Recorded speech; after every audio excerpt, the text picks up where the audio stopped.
Hello again, everybody, and welcome to a very special edition of the Jim Cornette Experience. Today, we answer the question, is even Jim Cornette entertaining enough to make the hours and hours of wrestling that I've watched over the last few days sound good?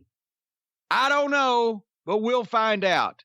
We're going to talk about a lot of other bullshit to kill as much time as possible before we have to talk about Monday Night Raw, but to join me in this and some half-baked ideas from AEW as well, some viewer mail and miscellaneous witty repartee is Hawaiian Brian, the podcasting lion, the king of the Arcadian Vanguard Podcast Network, the man who was poisoned yesterday by cosplay outlaw mud show wrestlers while he was having his granola latte at the French Toast Chateau, but is nipped back up even though his IQ is 12 digits smaller from watching Monday Night Raw.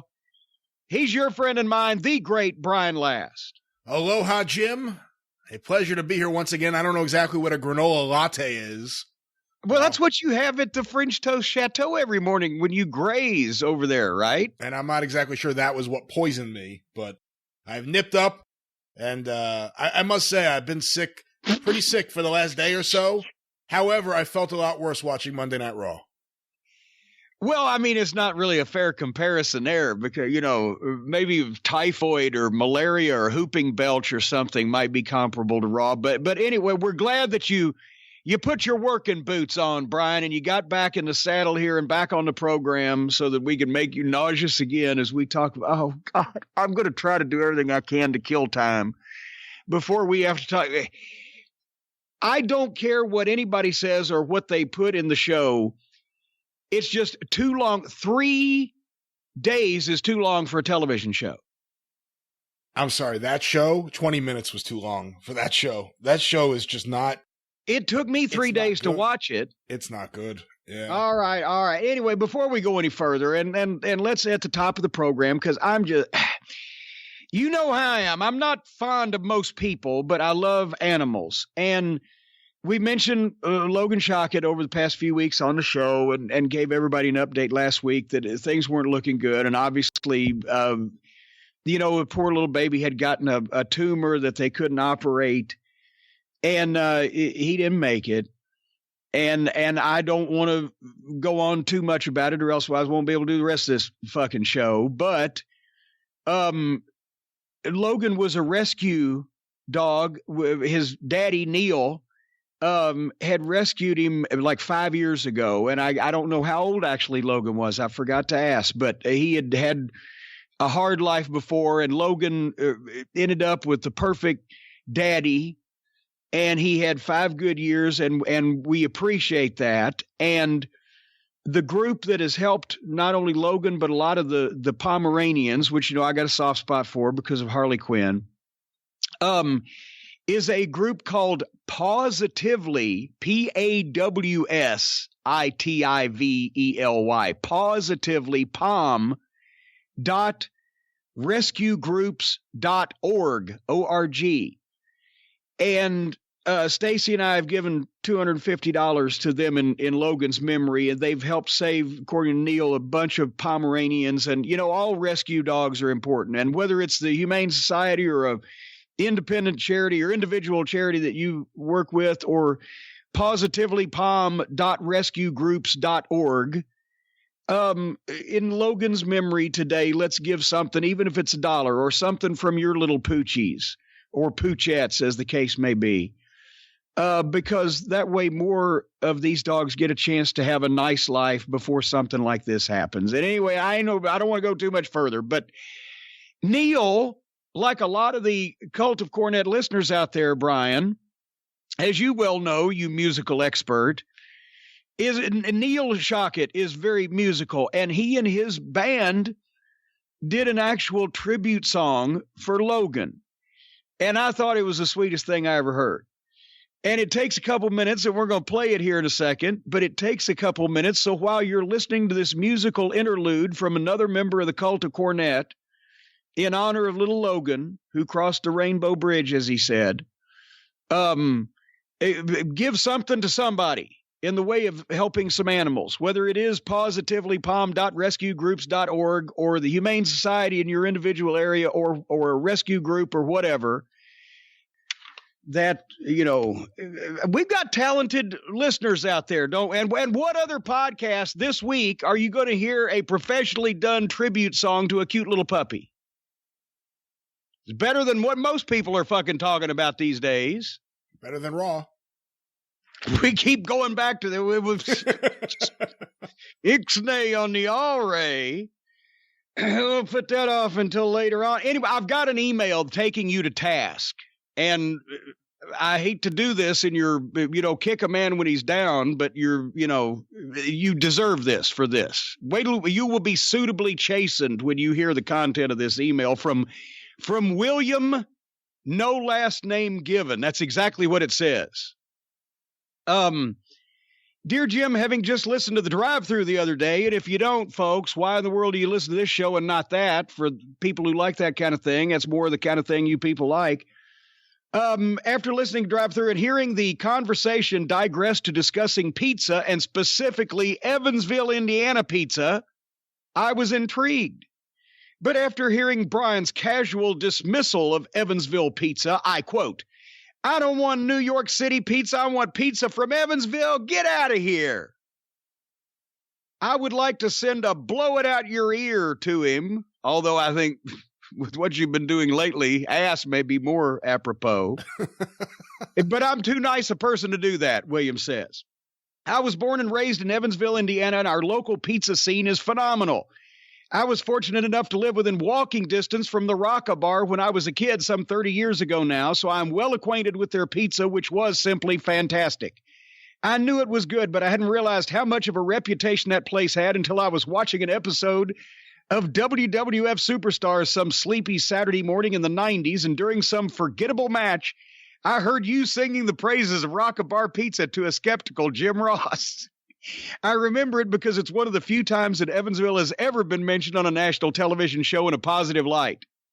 I've been to New York and Chicago and have had their signature pizzas, and I'd put the Rocca Bar Pizza up against any of those any day of the week and twice on Sunday. So I would like to humbly request that the not-so-great Brian Last, the mediocre Brian Last, the Pizza Putz Brian Last, do some research before writing off Evansville pizza without apparently even trying it. That's what William says. Would you like me to respond? Well, please do. On behalf of myself and everyone else up here in civilization, in the New York, New Jersey area, where we have stellar pizza everywhere you turn, the best pizza in the country, some may say the best pizza in the world, you could take Evansville and stick it up your ass. Hey! I shouldn't say anything until I try it. Guess what? I'm never going to try it. I'm never going to Evansville, Indiana. Well, you know what? You might not have to. Because some enterprising person, because I had somebody do it for me one time. Charlie Shearer, this guy used to go to the matches years ago, and he would volunteer, help take tickets and things. I mean, he didn't need a job. He was a very successful man, but he just liked wrestling. And he actually, he's gone now, sadly enough. But when I was living in Connecticut, he dry iced me a couple of Rocca Bar pizzas one time. Just because I was, had mentioned to him on the phone, we'd happen to talk. I said, "Oh God, I hate it up here." But anyway, but Brian, let me ask you that: what makes the pizza up there so special? Is because it's authentically Italian, the Italian sections, and they make it by hand and all that stuff. Is that what it is? I think that's part of it. I think the water is a major part of it. That's the water. The water.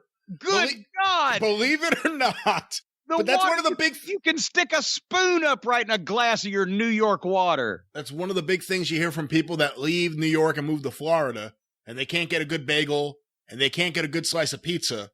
The big difference is the water used in the dough. Of course, the authenticity of the people making the pizza is a big deal, although I gotta say, you go to New York City, you can get some really good dollar slices that are made by Mexicans. Oh, good God. I've had those dollar slices. It's like a piece of roofing shingle. I'm telling you, as I said, New York pizza, just because it's in New York, is not a stamp of approval. If it's a nice place, a nice restaurant, I'm sure the pizza's nice. But some of those fucking shops on the corner, I wouldn't feed that shit to Harley Quinn. She'd have intestinal distress. And then you can write a song about it. And we'll like to hear it. Here it goes. Oh, my God. Oh. But here's the thing. Let me explain to you the history of the Rock-A-Bar in Evansville. Now, I must admit now, for people who are going to flock there, I was over in Evansville 4 or 5 years ago and stopped by the same old location, and it wasn't what I remember because of what I will tell you now shortly here, but it's still pretty goddamn good. Is it named after Antonino Rocca? No, there's only one C, R-O-C-A, the Rock-A-Bar. But in Evansville, Indiana, in the 70s, in the late 70s, on a Wednesday night after the matches at the Coliseum down on Court Street, the same building where it's still open, and they'd had wrestling there in the 19-teens. It was like the Coliseum in Evansville and the Louisville Gardens are probably the oldest continuous wrestling buildings in the country. Anyway, on a Wednesday night, by the time you got out, the show's over at 5 or 10 minutes to 10.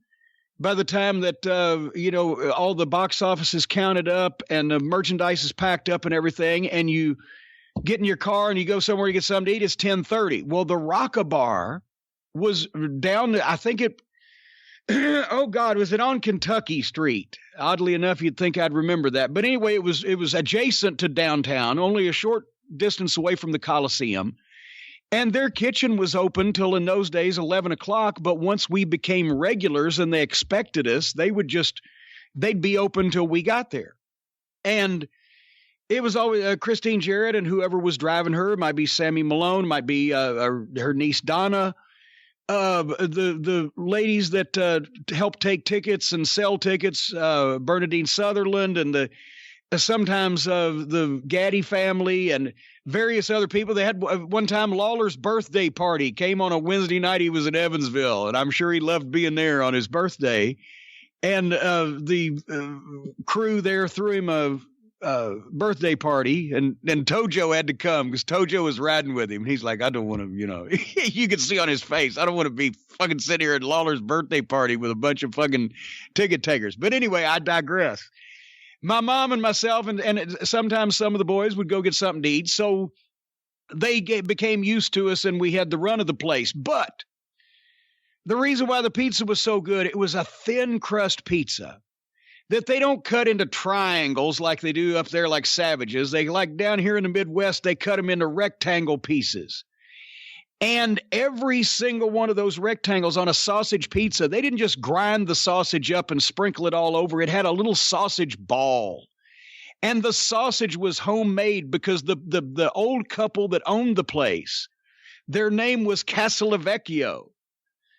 His name was Evie, her name was Evie. His name was, oh my God, was it? I can't remember. Tony, possibly Tony Casalavecchio.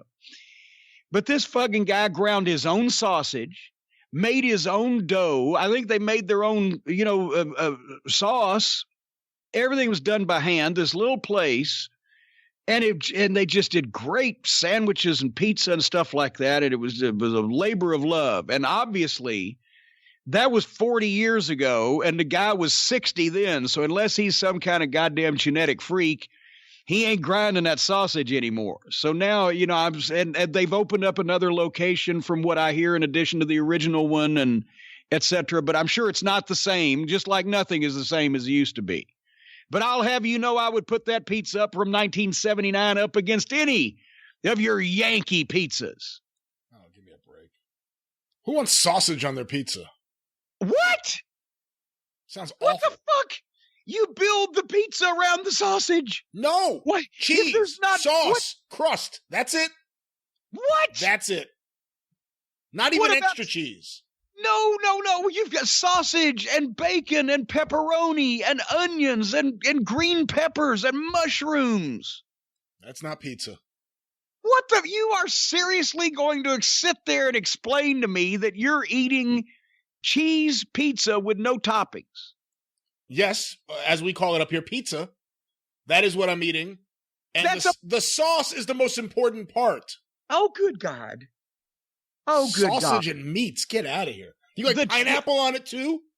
Oh, for heaven's sake. No. I had that one time, and I spent the whole flight back from California in an airplane toilet puking and shitting at the same time. And it got messy depending on which end was up. But back up a minute. You got cheese pizza is dough and fucking cheese. There's nothing wrong with cheese, but it's just sitting on the dough. The cheese needs to be nestled around all that meaty goodness. It's sitting on the sauce, which is on the dough. The sauce is just there to kind of grease up the meat and the cheese to help it slide down your throat easier. What in, oh my God, the one time you'll eat cheese and then you don't want any meat on it? Just like you eat meat, but you don't want cheese on it? That's what right. kind of fucking alien are you? You're one of the invaders. I don't have an answer for that. I have never eaten a piece of pizza that didn't involve some kind of meat on it. To give it, that's your main course. A pizza without meat is just a bunch of side fucking dishes. So I'm eating pizza and you're eating rectangled slices of cheese and meat. And homemade good old pork sausage goodness and delicious cheese and onions to give it some oomph. Oh, and sprinkle. God. Oh, and the mushrooms. That adds, there you got your vegetables without even knowing it. Oh, good God. All right. Speaking of without even knowing, Evansville. I'm starting to dislike you. So I don't want to go in that direction. We're going to get off the no meat on the pizza, for fuck's sake. Anyway, sometimes when I would get a particularly rotten Domino's on the road somewhere back in the day, I would just eat the sausage and cheese off the top of the shitty old or cold crust. Because that's really what the crust is. The crust is like cake and icing. The cake is there to hold up the icing. The crust is there to hold up the delicious toppings and make it easier for you to shovel them in your fucking face. But speaking of whatever the fuck segue I was just going to make before I rounded back again to put the boots to you one more time, I went to the post office this morning, I'll have you know, in 19-degree wind chill, wearing 2 pairs of pants and 2 jackets and a T-shirt and 2 pairs of socks, and I couldn't find my woolly mittens, and I mailed out every order that has been placed at JimCornette.com through Thursday the 20th in the morning. Friday the 21st in the morning, they were everyone except 4 people who have ordered Mid-Atlantic sets, 2 of them, and 2 T-shirts that we're restocking this week. So 4 people are sitting there right now, but everything else is out. It's in your hands. I have nipped up from my illness. You've been getting sick more than I have lately, and I'm just a fucking human germ. So if you want to, for the next few days over this weekend, because I'll be shipping again on Monday and Tuesday, over the weekend, if you'd like to order an official Jim Cornette action figures, there will be now less than 340 of these, I believe, at last count, available in the year 2020 of the original Jim Cornette action figure. Autographed copies of the best-selling graphic novel Behind the Curtain for only $20, the only place in the world that you can get them autographed. Burger towels, as I said, we've got new shipments of T-shirts coming in, all of our favorites back in stock. Order with impunity. Get in while you fit in here, because next week at the end of the week, I'm going to be taking another business trip, non-wrestling related, thank God, and we'll be out of pocket for 3 or 4 days. So get it in over this weekend, and it will go out at the first of the week. JimCornette.com for all of your merchandise needs. What else was I going to hold on?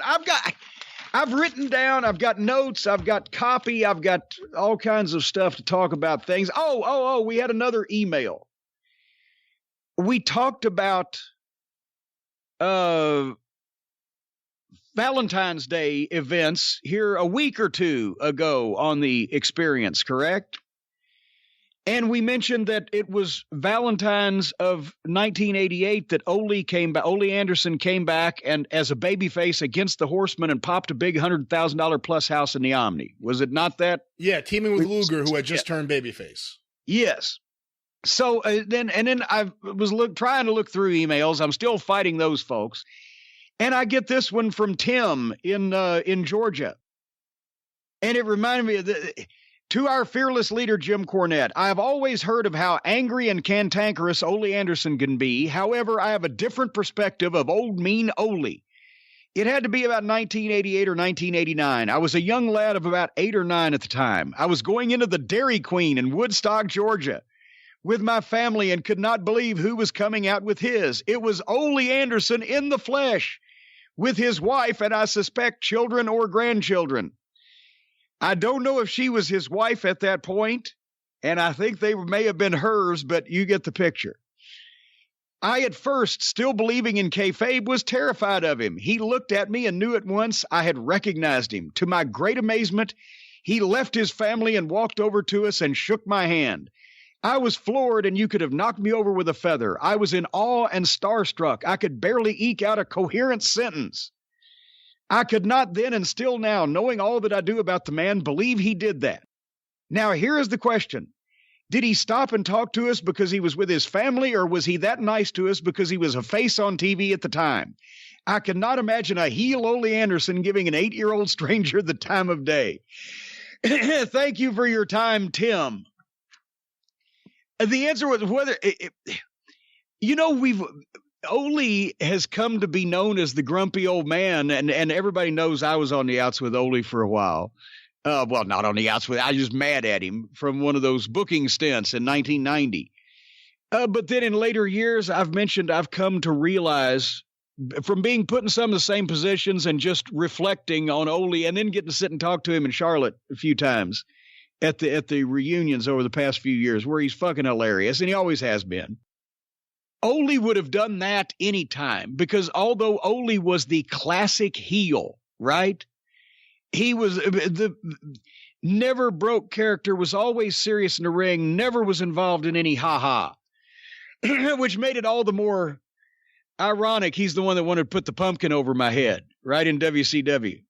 But at the same time, he's at the Dairy Queen and he sees an 8-year-old kid who obviously popped and is like, he's going to come over and make the kid's day and rub him on the head because Ole, especially at that point, this is what brought this up in my mind, Ole at that point was over the wrestling business in the late 80s.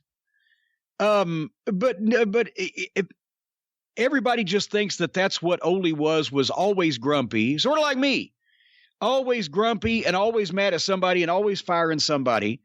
And they don't appreciate the fact that he was one of the more intelligent people, just intelligent, IQ-wise and or intelligence in the wrestling business, was fucking funny as fuck when he wanted to be, had a wicked fucking sense of humor, and also was a huge success not only as a main event wrestler for 20-something years, but as a booker. We've told stories about him in the Carolinas and Virginia in the late 70s as a main event guy in one territory and a main event guy and a booker in the other territory. He was making $250,000 a fucking year. That's like, almost $1 million in today's money, as they say. But he never traveled the country because he didn't need to. Who's going to leave fucking setups like that? And he ended up with a piece of Georgia. But I don't even think I've ever said this before, so I wanted to get this out. I think that a lot of people think that Ole was just a shitty booker in 1990, and then he was either booker or a vice president of something in 92 again. They kept him around for about 4 years there, right? He had a couple of different booking positions and a couple of different office positions. I think everybody's come to think he was just the shits, and I did for a while too. I've come to realize now it wasn't that he was the shits as a booker. He just didn't give a fuck.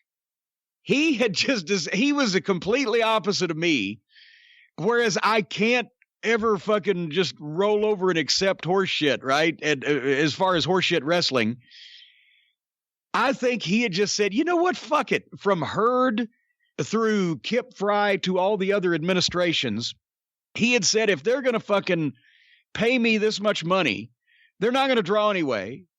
Ole was very pragmatic. I'm sure he said to himself, they're not going to draw with anybody else in my spot because they can't fucking draw because it's TBS and they fucked this whole thing up. So I'm going to take their money.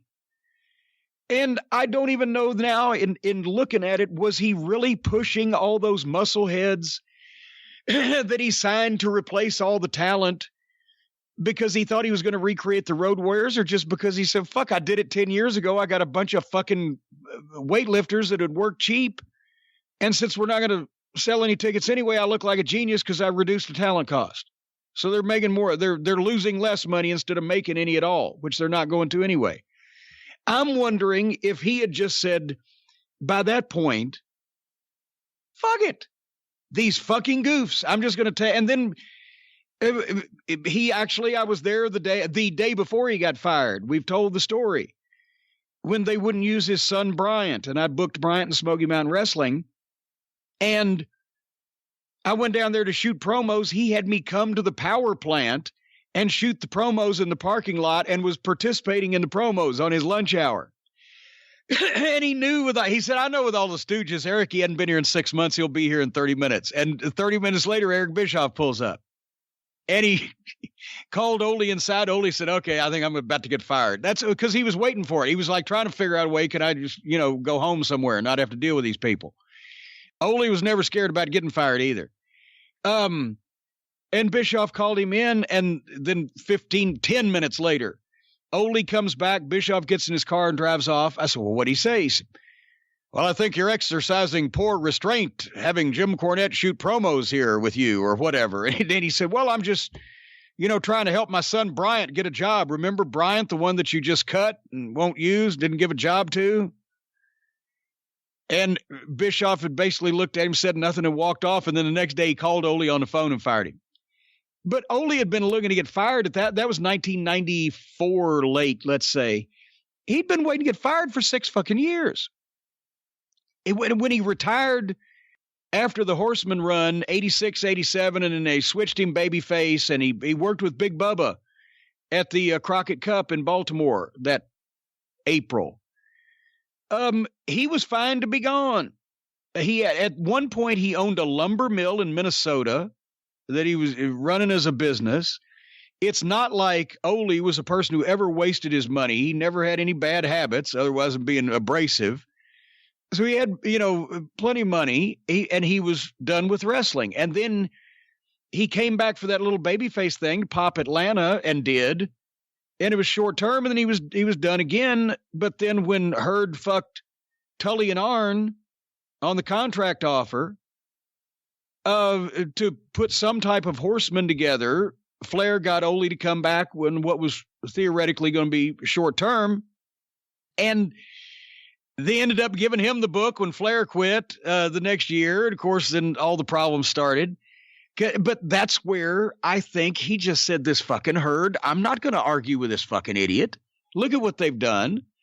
I know he was making more money than the $150,000 a year guys that was on contract, because Ole wouldn't have taken a job where he may not have been making Flair Sting money or Luger money, but he was definitely making more money than the boys, or he wouldn't have taken a fucking job.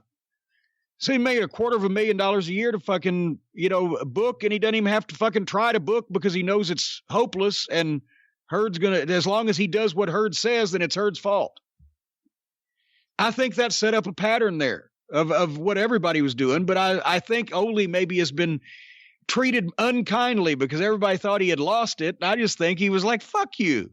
I'm just taking your fucking money. None of this shit's going to work anyway. What do you think? I think he had lost it. By that point in time, you could argue that he lost it as a booker in 1983, actually. Well, he did lose it, but that's when he had been doing it for fucking years and years, and Barnett had gone, and all this shit was going on. I don't know. But at least now we know Ole was nice to small children. That's the thing is, Ole also, I've said I don't think he really liked me at all until I fucking bowed up at him once. And then he liked shit like that because he liked arguing and going back and forth with people. But we got our checks from the '86 Great American Bash, and me and the Midnight and Baby Doll and Dusty and Magnum, or the Road Warriors and Baby Doll, we were positioned higher than the Andersons were. And my bash check was bigger than Ole's. And he said, well, I never thought I'd live to see the day I'd put all this time and effort and work and blood and sweat in the wrestling business and have some fat manager and some goofy cunt make more money than I did. And I said, well, and that was right in front of the whole locker room, right, in Huntington, West Virginia. I said, well, Ole, I'd just like to say on behalf of the goofy cunt, the fat manager would like to thank you for laying all that groundwork so we could come in here and get this fucking check. And they popped, and Ole smiled at me. That's the first time I think he ever smiled at me on purpose. He actually came in a little bit before the Tully and Arn thing, because you remember he was the, designated Terminator for Halloween Havoc 89 that had the towel. It was him and Gary Hart on the two teams. Did he have any, he was brought back and he wasn't wrestling yet. He did end up coming back into the ring once Tully didn't come back. But did he have any role at all in booking during that period of time where he was just back, but he was on TV and not wrestling? No, because that's when Flair was booking. Right. No, see, that's the thing. They wanted Ole to come in as attraction, as a talent, but Ole would not have, it wasn't like he was saying, hey, let me book this thing. He was like, you want me to make another fucking TV? All right. That type of thing. So they weren't going to ask him to do anything more than they absolutely had to, but Flair quits. They go to another committee, which didn't work. That's why Flair took the fucking thing to begin with less than a year beforehand, because the committee didn't work. And then now Ole's been around and Herd's talked to him, and he said, well, he's done it before. They hired Barnett because Barnett had been instrumental to Atlanta wrestling, not for what he could do for them, really, to be honest, but just for what he had done in Atlanta before on the reputation. And the same thing, anybody that had done a job similar or that job was getting pitched something. And Jared got pitched a couple times, didn't take it. Watts had been pitched before he did take it, I think. And that, from that point, and I think Ole ended up, I guess, selling the fucking lumber mill 30 years ago in Minnesota. He's been living down in South Carolina for ages because he moved back to Atlanta when they started paying him fucking buku money to, do the same thing that everybody else could, which was not be able to run that fucking abortion. But it wasn't like he was in wrestling either for a livelihood or he was the love of the game. It just, he fell into that spot where they were paying him a lot of fucking money. And I'm sure he figured, being pragmatic, why the fuck not? I'll take it. If somebody's going to get it, might as well be me. Anyway, I just think he was bored, cynical, and grumpy with the fucking business at this point, because I understand how he feels. I watched Raw. We're going to put that off even more. If you want to see me in person, as I've mentioned, you have 3 chances this year, and 2 of them will be in the month of March. That's right. I have a busy schedule. In the March 14th, I'll be in Circleville, Ohio for the opening of the new Heritage Center for Bobby Fulton World Classic Professional Big Time Wrestling. And I talked to Bobby a couple days ago, and he was on the show several weeks ago, but he's been doing the chemotherapy and radiation, and he's lost some weight, but they've stabilized that, and he's obviously not feeling good, but everything is going the way that it's supposed to be going so far. And he's got that for, I think, a little bit less than 2 weeks now, more of the treatments and et cetera. But the events of the Horsemen are going to be there, not Ole, but the Horsemen will be in Circleville. The Midnight Express and I will be in Circleville. Umpteen stars. Just look it up on the internet or click on JimCornette.com and go to events and appearances, and it'll show you where to go. I'll tell you where to go on my website. And I've mentioned that I'm going to be donating my payoff to the charity up there that's transporting cancer patients for their treatments from the suburban areas and from the outlying areas into the cities and into Columbus. But I'm making, because this is my this is my 5th decade. I don't get my 40 years until 2022, but this is my 5th decade. So I'm having Bobby Fulton give me $1 because I got to be a professional. So he's paying me $1 for this. But then I'll be making considerably more than $1, folks, and I hope you will join me in Lexington, Kentucky at LexCon, Rupp Arena, Lexington Center. It's March 26th through 29th. I have been clarified. The 26th is evening only, and most of the celebrities are not going to be there. It's going to be the comic book dealers and the various vendors and et cetera from 6 to 10 on the 26th. So I will probably not be signing autographs on Thursday the 26th because I'm going to be walking around the comic dealers and the vendors buying shit. But you'll see me there. But on the 27th, 28th, and 29th of March, I will be at LexCon. They're setting up, as they have the last couple of years, the celebrity area inside Rupp Arena. So my booth will be about no more than 100 feet from where they used to set the ring in Rupp Arena for the matches. So come on down and see us at LexCon, because that's the last time I'm going out in public that you people will know about until August and the big reunion gathering, et cetera, in Charlotte, North Carolina. I'm having a tough March here with this busy schedule that I've somehow got myself into. Personal business next week, Ohio in the middle of the month, and LexCon at the end of the month. If I had something, Brian, that could give me some energy, give me a little pickup. You could certainly use it.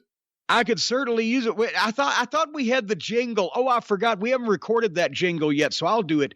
Beat, elite, beat, elite, beat, elite, beat. Yes, ladies and gentlemen, a new friend of the program is a way that you can get the energy to watch some of these outlaw mud shows, a way that you can improve your health when you're feeling down and nauseous and puny for having seen a bunch of choreographed gymnastics or other unprofessional activities perpetrated in a wrestling ring, because the fine folks at Human have introduced me and the great Brian Last and our various families to Human's Beat Elite. And at first, I thought this was going to be gaga. And you remember I said, I don't know about this. But you don't have to work out to drink this stuff, folks, or to take this stuff, or to use this stuff, or whatever the case may be, because everybody knows I'm not going to exercise on purpose. I think that's been established.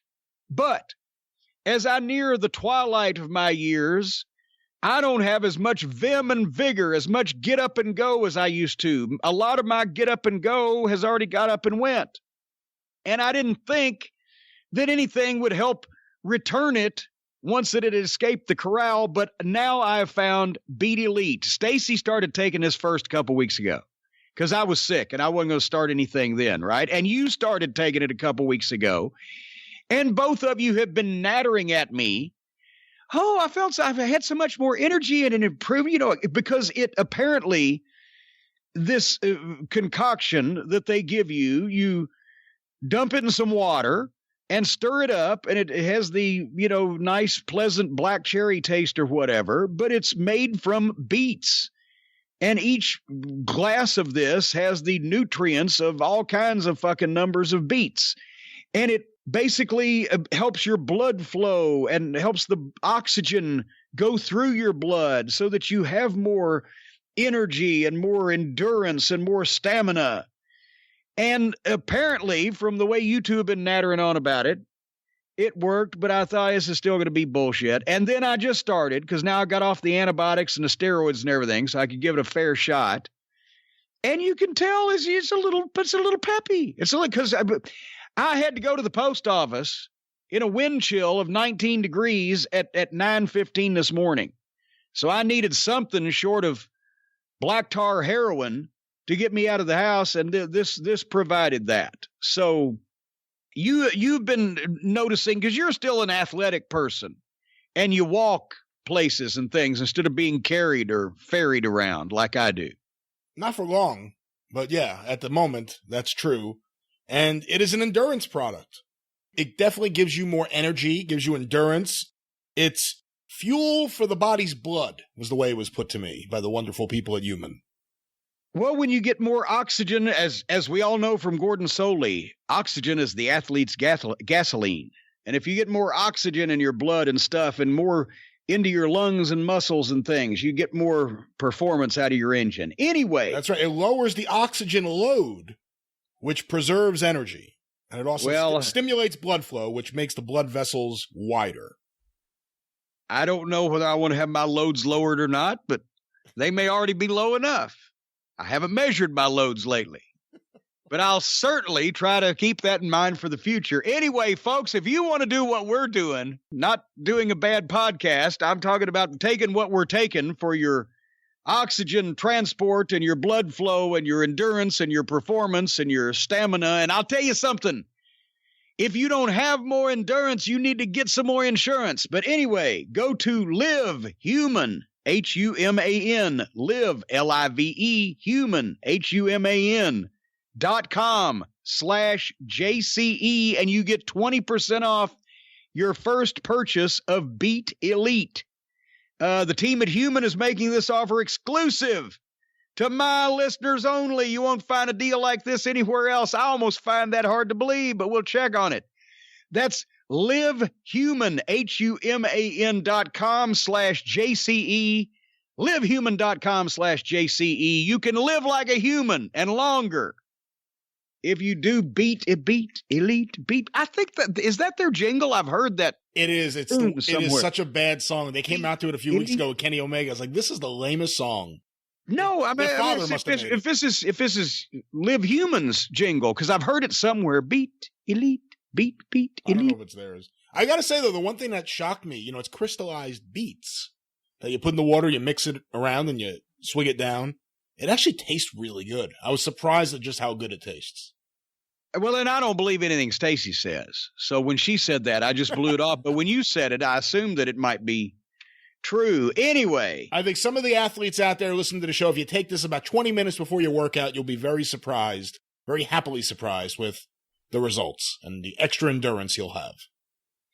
Are you saying that we not only got musical geniuses in the audience, we have athletes as well? Some. I don't know how many pizza connoisseurs we have based on this week's show, but we definitely have athletes and musical geniuses. Hey, if people like listening to me, they like pizza. And I guess we do have some athletes that still call themselves athletes in professional wrestling instead of entertainers. They're listening.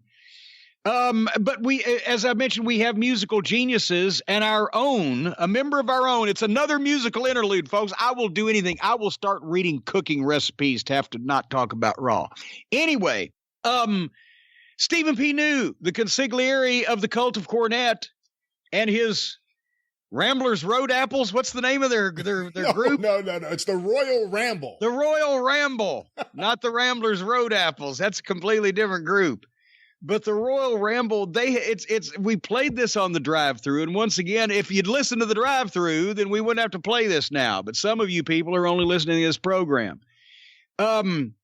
It's a great song which encapsulates everything we've been talking about on all these programs over the last few weeks. Music, bluegrass, Mountain Dew, which, by the way, people still think that the song Mountain Dew is about the actual soft drink Mountain Dew.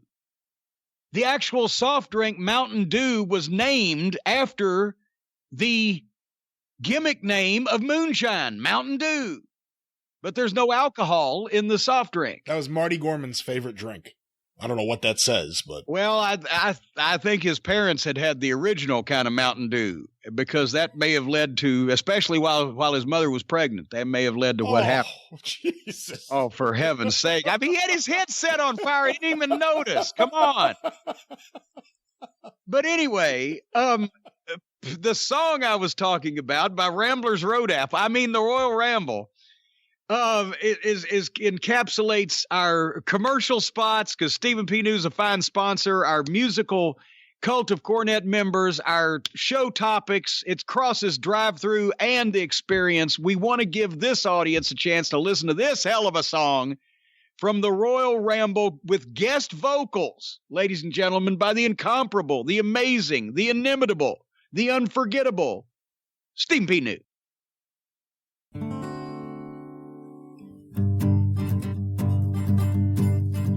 Well, they call it Cornette's Drive-Thru. It's sponsored by Stephen P. New. That's me. The questions come fast from the great Brian Blast at Jim Cornette's Drive-Thru. Kenny and the Bucks and the rest of them dumb fucks, they waste about $1 million or $2 million. Every week on that show, Tony Khan can't say no to Jim Cornette's drive-thru. Well, they call it Cornette's drive-thru. It's sponsored by Stephen P. New. That's me. It's a blast from the past with the great Brian Blast at Jim Cornette's drive-thru. That kid Marco Stunt, he's a sawed-off little cunt. He stands about 4'2". He looks like a dope his fat should be sold for soap at Jim Cornette's drive-thru. Sing it, Corny. So fuck you, fuck your family, fuck everybody else that has anything to do with you, and fuck anybody that looks like you. That's right, motherfucker. I don't give a fuck.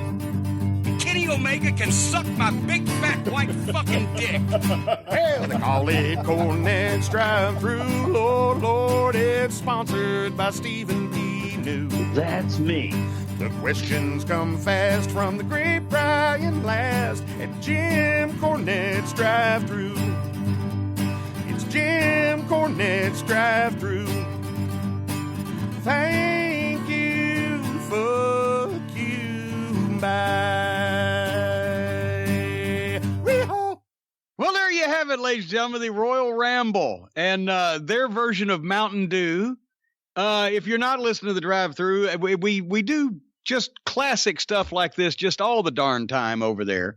But if you want to contact Stephen P. New because you have a case that you believe he can have, possibly a case of polluting ear pollution or sound noise pollution. No, I'm kidding. 888-692-8084, newlawoffice.com is the way to contact Stephen P. New, who has taken so many of your cases out there in the cult of Cornette, who have had a gripe against some greedy and avaricious corporation, entity, or conglomerate that has sought to stomp your rights into smithereens.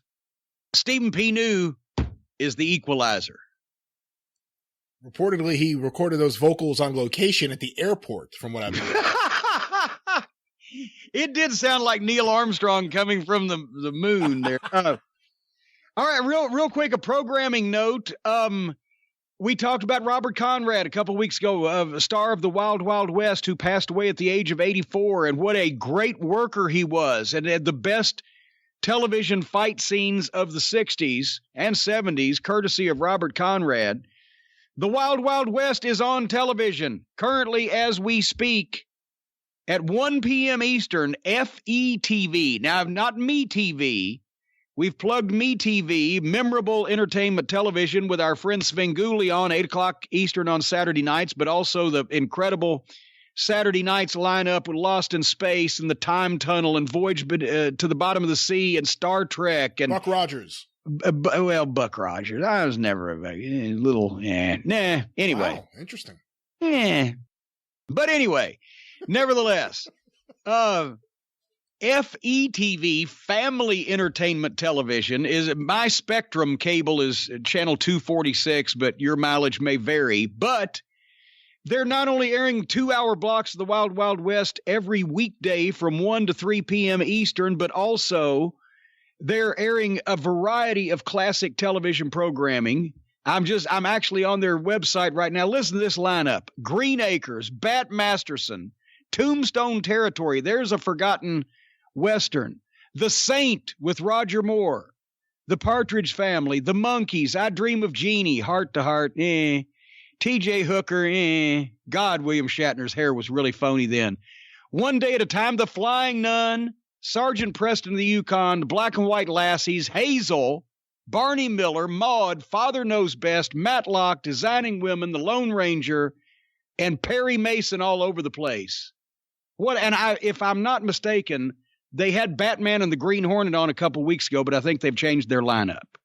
Channel 245 on Fios. I just found it, and actually Wild Wild West just started as we're talking about it. Yes, that's why I said as we speak right now, we're recording this at that time of day. And I got to see Bat Masterson for the first. When's the last time you saw an episode of Bat Masterson with Gene Barry? Oh, it's been a while. I don't even know what channel I last saw that on.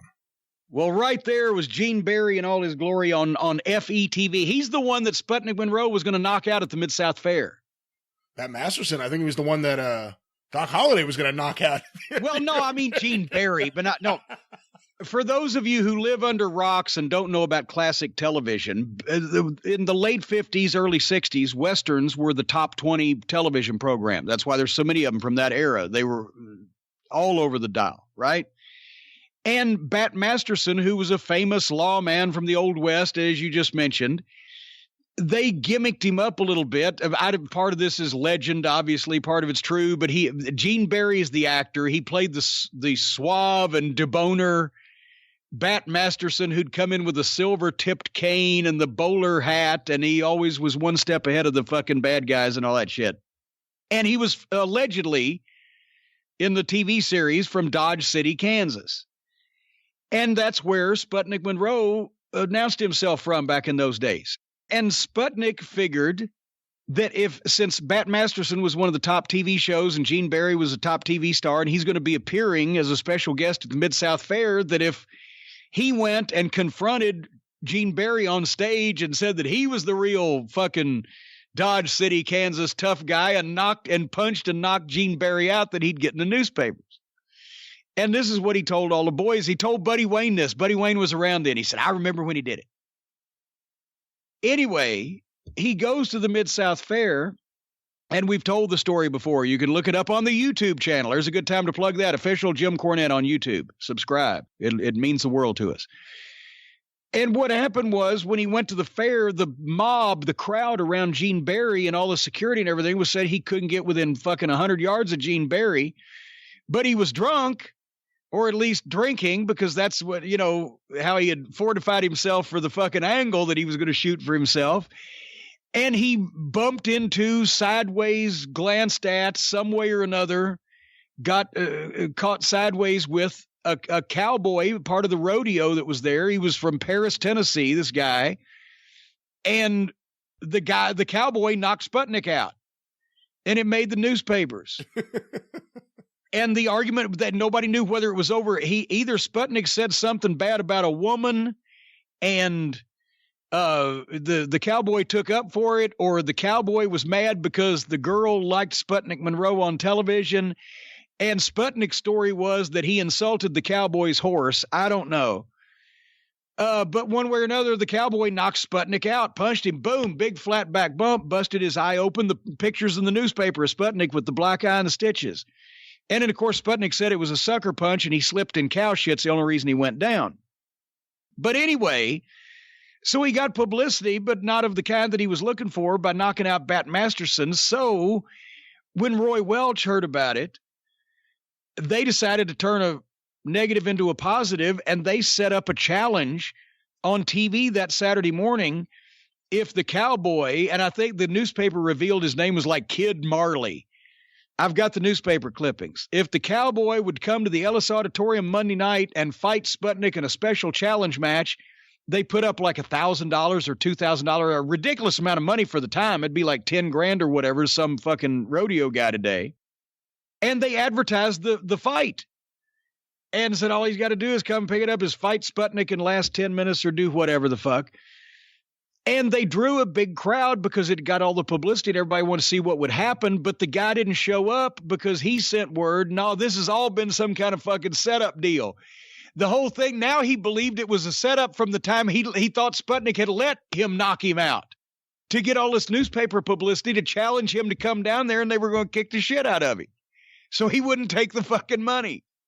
So they actually turned something that exposed the wrestling business into something that made the guy that knocked the wrestler out believe that the wrestler actually let him knock him out for the whole fucking publicity of the thing.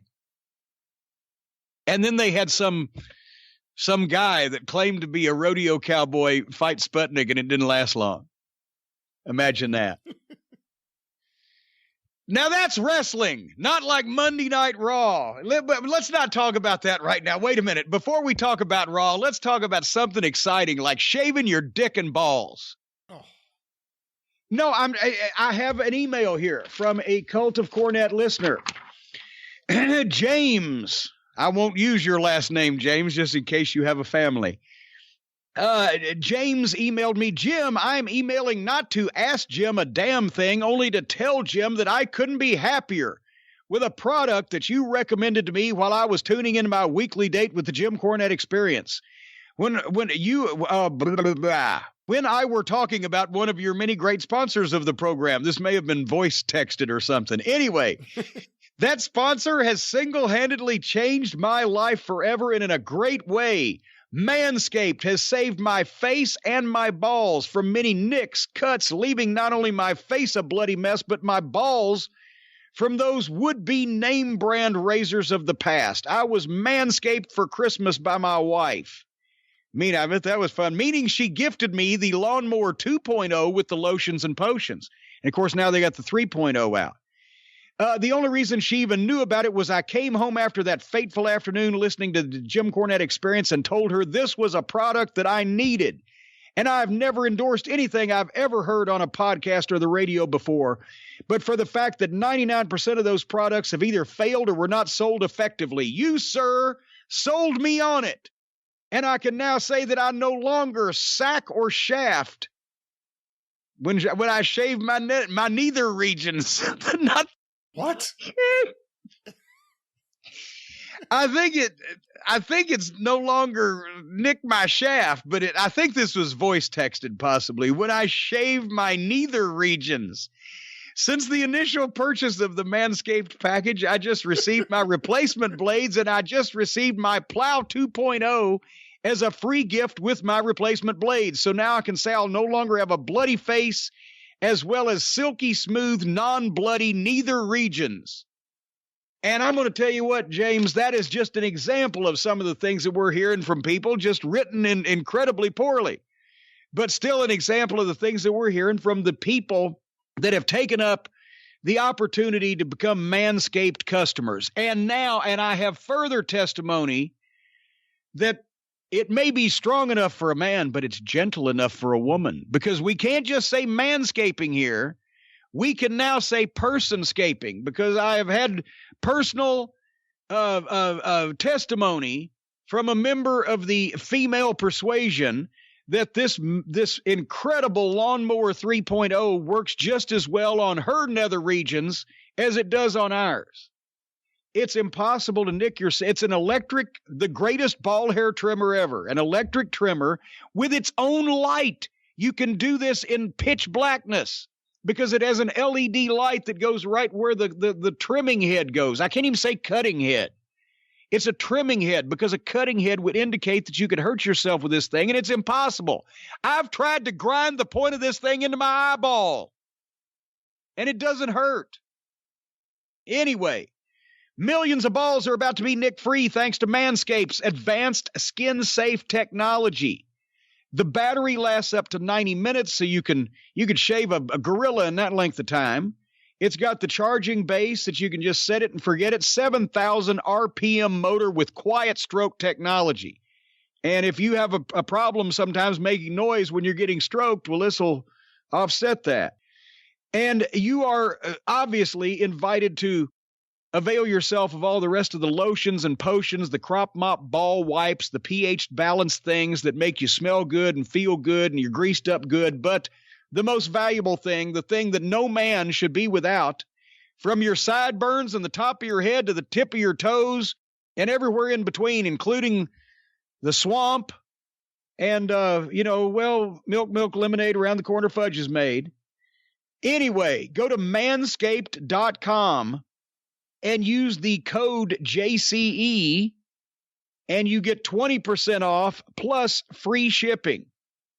If you're listening to the drive-thru, you'd use the code DRIVE. But since you're listening to the experience, you use the code JCE. We've got to keep these things organized. The government's watching all of us. And you have talked about the fact that you've been trimming your little chinny chin with the lawnmower, have you not? I use it for my facial shaver. I don't know what else to call it.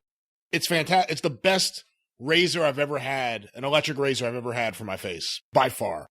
Nothing else comes close. But yeah, and you can't even call it a razor because it sounds so, threatening and dangerous. It's a trimmer. It just trims. So if you'd like your trimmed, You're neither regions? your neither regions, yes.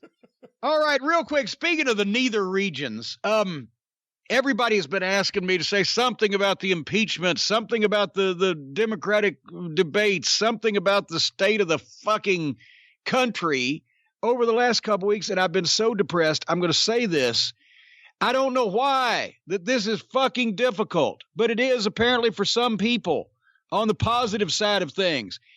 Every single Democrat running for president and all the ones that aren't running for president would be a better president than the piece of shit we've got right now. That also extends to everybody else in the fucking world. With the possibility, is Ted Bundy still alive? No, he was put to death a long time ago. Okay, well, Robert, with the exception of Robert Blake, we don't want Robert Blake as president. But except Robert Blake, every other fucking human being in this country would be a better president than the piece of fucking shit we've got right now. But I understand that all the Democrats feel that they can win because why the fuck wouldn't people realize that any one of them would be a better president? But let's just go back, do a production meeting, draw straws if you have to, pick one. And the Democratic voters there, well, I'm not going to vote unless it's Bernie because they're screwing Bernie around.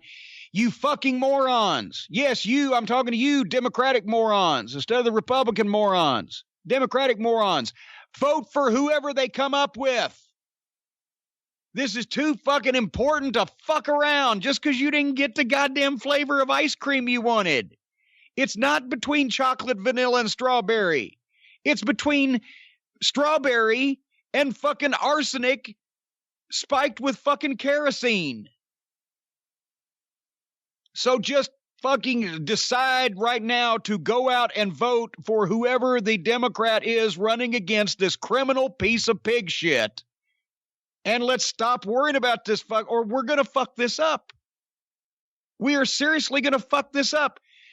Somehow or another, in fighting over the fact that your individual choice would be better, we're going to get another 4 years of the most fucking criminal, dangerous, incompetent lunatic that's ever been put in a position of power anywhere in the fucking world. Yes, including Germany, because they didn't have nuclear weapons. Fucking idiots. So just pick the fucking Democrat, like the Democrat, vote for the Democrat. So we can try to save the fucking country and the world.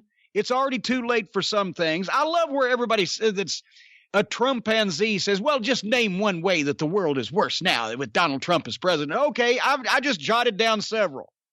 Already he has done this, and he said he's going to do more of this if he's reelected.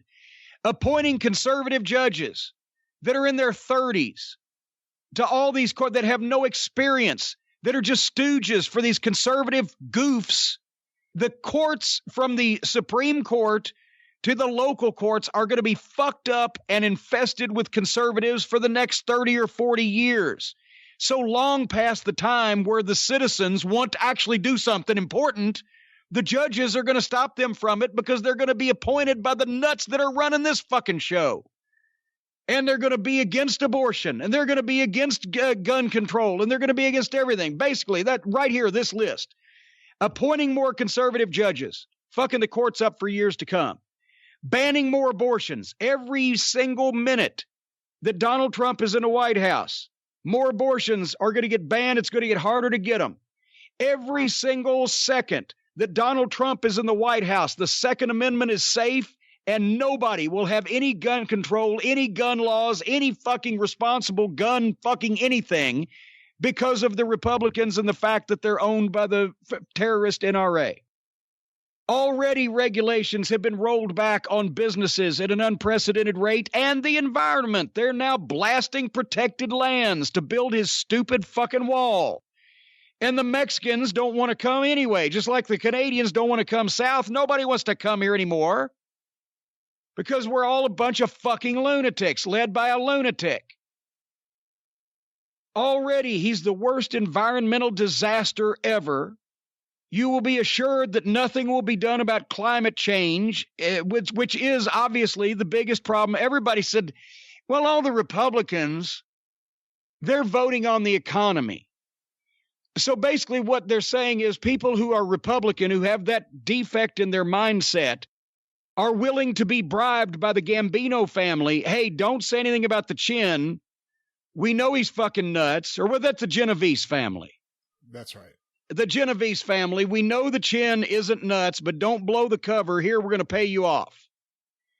Anybody who is voting for Donald Trump because the stock market is saying, okay, I'll take a payoff to allow criminals to run my life in my town. That's what you're doing. So good luck explaining that to your fucking children when they hate you, when the history books are written and they know what you did to the world by voting for Donald Trump. So basically, right there, if that's not enough to scare anybody into voting for Howie the mailroom guy, as long as he's the Democrat, more conservative judges, more abortions banned, the Second Amendment not touched, not amended, nothing done about guns, the environment going to hell, climate change taking so long that it will be irreversible, and our fucking national monuments and national parks blown up for oil fucking companies and a Mexican wall. If that doesn't scare you, what more do you need to know? We could go on about all the fucking pardons that he's given to all these white-collar criminals and the fucking pardons that he's going to give to all of his criminal crime family associates, and the fact that he's remaking the Justice Department and everything else into a fucking stooge field for himself to play in so that he can do whatever he wants because he thinks he got one over on everybody. Because guess what? He got one over on everybody. So I just wish that they would all, I acknowledged a few months ago that the Democrats have idiots too. The perpetually offended people on Twitter are all idiots, right? And they're Democrats. It's just our idiots are not dangerous. They're just stupid. But their idiots, or the Republicans' idiots, are much more dangerous. But the Republicans' idiots vote, and I don't think the Democrats' idiots vote. So Democrats, not only get your shit together and just pick one and go with him or her, but if you know a bunch of these Democratic idiots, especially the cosplay wrestling fans, many of them are Dems, get them out to vote, get them out of their basements, get them out in the real world. Don't just let them get mad on Twitter, let them actually do something constructive and get the fucking Trumpino crime family out of the White House this November. Anyway, should we even talk about, before we go to Raw, God damn, I don't want to do this. The mall balcony dive kid got booked. And guess who of all people it was? I don't know. You know. I told you beforehand. You're trying not to blow my punchline. The NWA, the oldest and largest governing body of wrestling in the world. But no, it's Luke Hawks' son, PJ Hawks. I saw their little clip that they put out. I think the NWA stuff was recorded beforehand, but on their YouTube show, the NWA played the mall dive as B-roll before they had their. I'm like, God damn it! I'm glad for the kid that he's getting some attention. Problem is, why would you want that attention? Because as I mentioned last week on the program, now you've got to jump off something every time you go somewhere, or else why are people booking you and why are people coming to see you? Because if you're known as the guy that jumps off shit, and Mick Foley was in the same predicament until when he got the Dude Love gimmick. Then he came to me one night. He said, Corny, I feel like I'm shortchanging the people because Dude Love doesn't do all that shit. And I said, at this point, you've got enough goodwill with the people. They don't want to see you hurt yourself. You're making them uncomfortable. Just fucking make them fucking giggle with Dude Love a little bit and save your body. Right? But, bless him. Hopefully he'll carry his own line of airbags that he can land on. I did hear from someone, and I won't say who, because I don't know if he wants to be associated with this, but he said that... What, this show, this controversy, you and this controversy, because he knows the wrestling promotion that booked that show. He knows Luke Hawks. I don't even know if it's a Hawk or multiple Hawks. It's HAWX. And he knows Luke Hawks. And the one comment he had was, I assure you, he got more than $50 in a hot dog. That was the big takeaway from what you said about it last. God damn! Because he's the promoter's son, I guess he did. But the point of how much could he have gotten? How much could they have gotten? Why would you do such a thing? Why would you encourage other people to do such a thing? He's in the mall. Maybe he got a gift certificate for Forever 21 or something. But actually, speaking of jumping off a high shit, we'll get to that when we talk about AEW. But what are you doing this week? And let's get started on this. We've got to get this over. We'll be brief because I feel like shit. Yeah. Follow up with all shows that are on the Arcadian Vanguard Podcast Network on Twitter at Superpodcasts or on Facebook, facebook.com/Arcadian Vanguard. Couple announcements real quick. This week on Breaking Kayfabe with Baldwin and Barry, it's another of the very popular series of episodes they've done, Unsolved Mysteries, looking at various mysteries, including one involving a wrestler. Check that out today, BaldwinPod.com or wherever you find your favorite podcast. Pro Wrestling Spotlight, then and now with John Arezzi. This week we're going over the 1989 Christmas Party episode. What happens when Paulie dangerously gets stuck in traffic and arrives late to the Christmas party? Find out. This is a really fun episode at pwspod.com or the full episode on Patreon, patreon.com/Arezzi. And the 605 Super Podcast, the mothership. As soon as I get done with the nap I'm going to take after we're done recording this, I will be finishing up the Pampero Furpo special. That should be out within the next day or so, but I've been sick as fuck. And I'm going to be going back to bed right after we're done recording this. But you can hear all the episodes in the archive at 605pod.com or available wherever you find your favorite podcasts, the mothership. That's exactly that's how you feel. All right. So what we're doing here is we've changed our experiment because it was getting a little repetitive with the Wednesday Night War with All Elite Wrestling and NXT. NXT is you're not going to see anything really fucking stupid, and everything with the main event guys is going to be fabulous, and other stuff's going to be what it is. And with AEW, you could go from the outhouse to the penthouse from segment to segment. So it's like an unpredictable car wreck. You never know when it's going to be bad or good. So we thought, especially because next week we're changing our recording schedule, although the show will be out hopefully on the same day as normal. So we're going to, for a few Mondays, we thought we'd watch Raw and compare it to Raw. See what's going on over at Raw, since I haven't watched Raw in years. I'm beginning to regret this action that I've taken. That makes two of us. I've talked about modern wrestling presentation. Like, when I talk on NXT or AEW or whatever, well, like, for example, guys just coming down to the ring with the microphones and there being no announcer hosting the interview to control the program like there always was. Or, music being played for a guy to run in and make a save, which is just completely ludicrous and stupid. And, some other various aspects of modern wrestling presentation that they do on NXT or on AEW, but then every once in a while, some pro wrestling actually breaks out, right? Raw, I've seen clips from it or matches from it or whatever. This is the first time I've seen a complete show. Well, how long have they been 3 hours? Because I don't think I've watched it since before that. Oh, it's been a few years at least, yeah. Yeah, we're talking, a few years. Maybe I've done it once before on the show here and somebody will find it and call me a liar, but it's very seldom. So this does not bear any resemblance to what I began watching and became a fan of as professional wrestling. It does not bear any resemblance now to professional wrestling in any way, except there is a ring there and guys wrestle in, some of them wear boots and tights.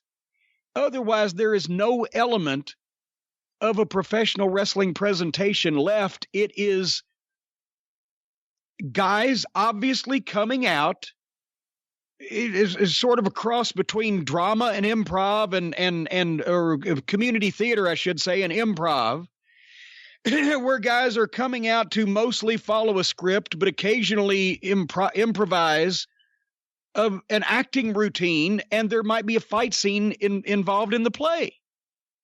It's like they've given up any pretense of what this actually is, and they're just performing for us. And have I explained that? I mean, you get it, but can I explain that any better, a different way? The only better way to explain it is to actually force people to watch it.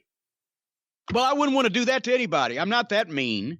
I'd rather just boil them in oil and have their fat sold for soap than make them watch Raw. Anyway, that's the point. And I'm not knocking even a lot of the talent, because I would love to see, as we'll go over a few things. I'm not going to do this. I took a lot of notes and I ain't going to read through a lot of this, but the pace of the thing is so slow.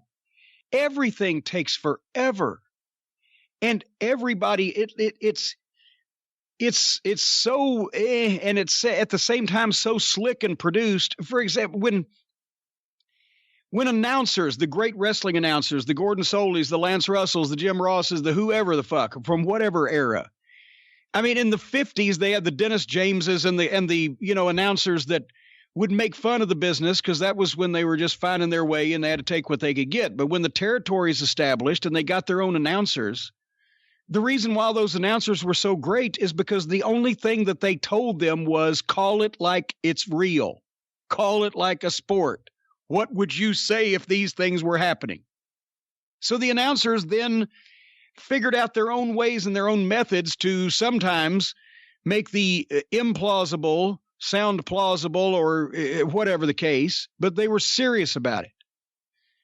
And obviously the boys were serious, and they shot the TV around the wrestling, and that everything wasn't so pre-planned, and the right camera angle and the music playing for the run-in and whatever, where everything is obviously not impromptu. Nobody's going into business for themselves. I've said this before, but never have I seen it like this, where every time that somebody walks down the ramp, the people in the building are aware that down deep, actually not that deep anymore, they're aware that some person has told that guy what his name is, what he's supposed to dress like, what he's supposed to say, or what he's supposed to do. And only the occasional Brock Lesnar can make anybody fucking snap out of that mindset. It's the complete opposite of the way wrestling used to be presented, where when you played it straight, you could get by with some guys that either was a little shady in their work or kind of weren't convincing in their talk because everything was straight. But now that everything is the complete opposite of straight, the manufactured aspect becomes glaring. And I don't know how else to say it. That and everything takes forever. The people, no wonder Raw doesn't draw sellouts in these NBA arenas anymore, because they're coming to watch a TV show. Half the shit happens on the screen. Randy Orton comes out. As he's making his entrance, the announcers have time for an on-camera, which is good television. ID your announcers. Billboard the show you're going to see. He's still walking to the ring. He took forever to get to the ring. Then he stood in the ring where the people booed him, and I know Vince loves, listen to that heat. They're booing him. Just lay out. Forever. And then they fly in the package with him and Matt Hardy from last week, where he should have been dead afterwards.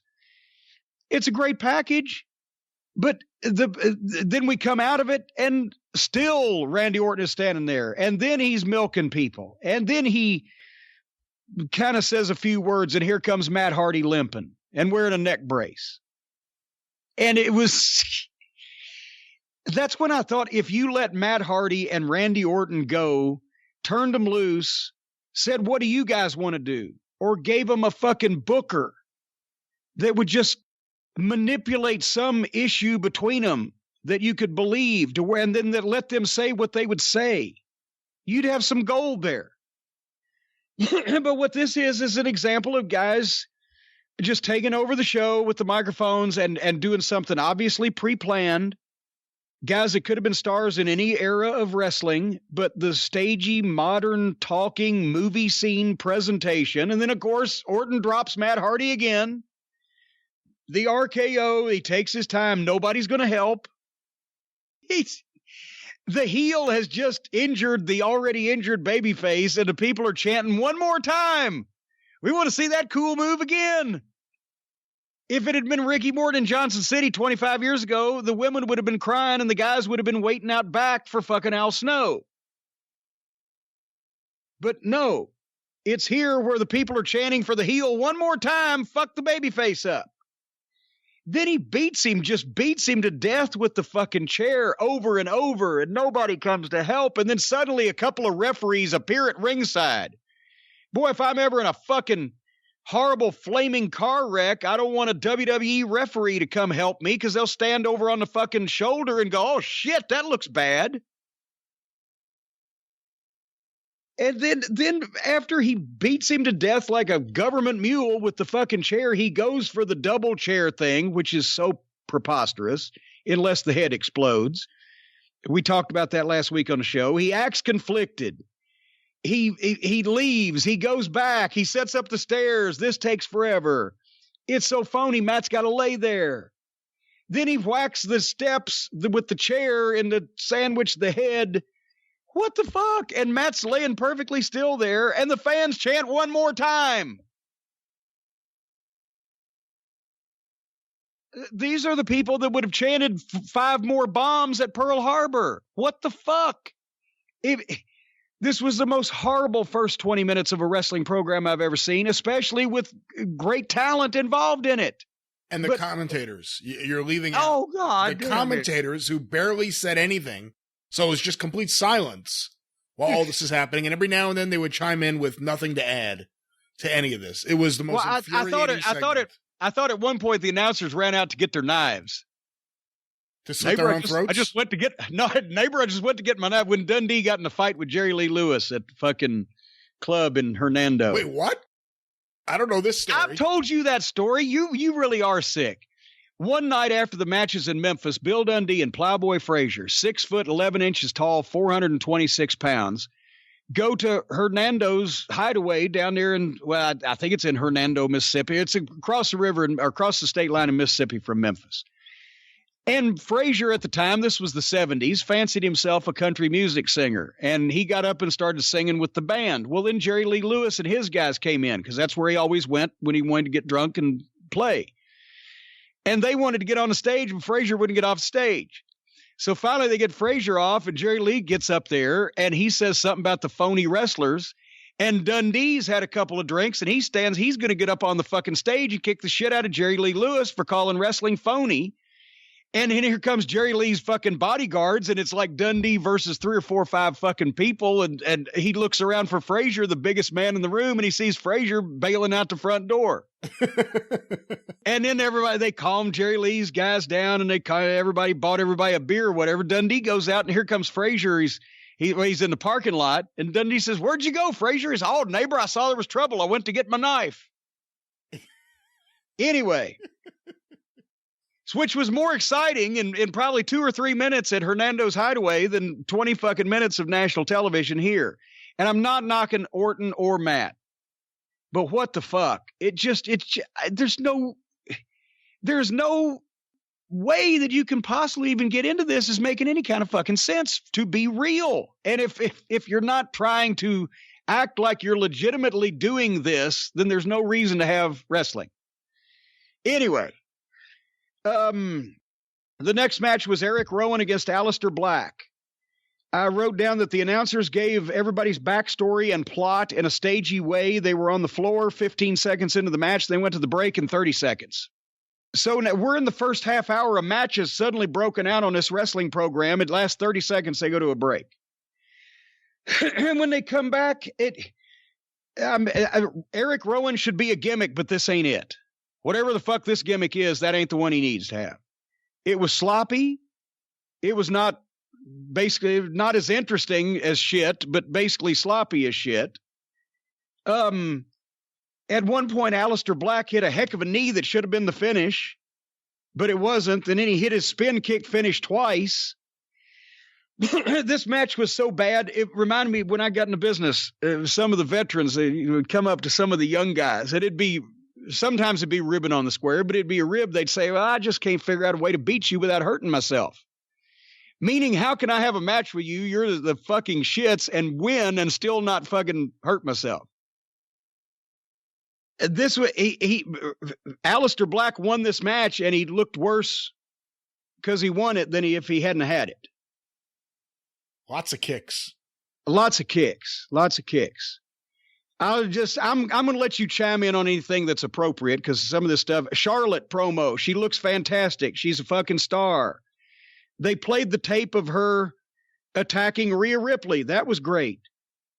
But then she's back in the ring. I wrote to the fans in the arena, like coming to a live event to watch the screen or listen to people talk. But Charlotte's great. She sounds like she halfway means shit. I would love to see what she could do with a booker, not writers. They had a triple threat match, 24/7 title, no introductions. 3 guys just jumped in the ring and started fighting. I knew who R-Truth was because I've seen him before. The other 2 apparently were Riddick Moss and Mojo Rawley. I think Mojo Rising would have probably been a better name for him. I wrote, I don't know what the fuck was going on here. I couldn't tell who was who besides Truth. I knew because there was no ring introductions and they just started using people's names. And then finally, Riddick Moss won this thing and ran off, and I would have too. You always run after you've committed a crime. They were all impersonating wrestlers. Here comes Drew McIntyre. Holy shit. Somebody that looks like a star, and he's going to talk. It's another promo. He looks great. He talks well. He has personality. I don't know if they're making him go out there and giggle and say cute things and ask everybody to point to the WrestleMania sign. I would assume so. I would assume that he can do better on his own than what people are telling him to say. But then Heyman interrupted, and obviously things took a turn for the better because Paul Heyman is probably the only guy on this program that can say anything like he really, truly means it, and you think he's an asshole. And there's something to be said for that. He's massive. He's bigger than I've ever seen him. He's balder than a goddamn fucking hairless rat. But he's the best orator by far in this fucking company. So while he was talking, it almost sounded like Raw did 20 years ago when there were stars on the program. And now, having said this, while Paul Heyman is incredible, MJF is better than Paul Heyman was at 22, because I was working with Paul Heyman when he was 22. And MJF is better than I was when I was 25, because I was 25 when I was working with Heyman and he was 22. Which also tells everybody I'm older than fucking Heyman and he looks like that. Na-na-na-na boo-boo. So then Heyman introduces Lesnar for heat because he's not really there. But then he introduces MVP as the guy that's going to take Drew McIntyre down. I'm like, oh, fucking hell. And Paul did his best, and I'm not even knocking MVP. But suddenly MVP comes back on television the week before after fucking however many years away from the company. And Drew McIntyre is the guy that, eliminated Brock Lesnar in the Rumble and is going to fight for the title and everything. And Heyman has to introduce MVP. Here's the guy that's going to put you in your place, Drew. Yeah. MVP comes to the ring. The people are whatting his promo 20 years after Steve Austin started it and is sorry he ever did. What'd you think of this match? Drew McIntyre versus MVP. I don't know if I could fairly judge it because by this point in time, I hated this show so much that I just wanted it to end. And I don't even know if we were an hour into the show at this point. Maybe an hour.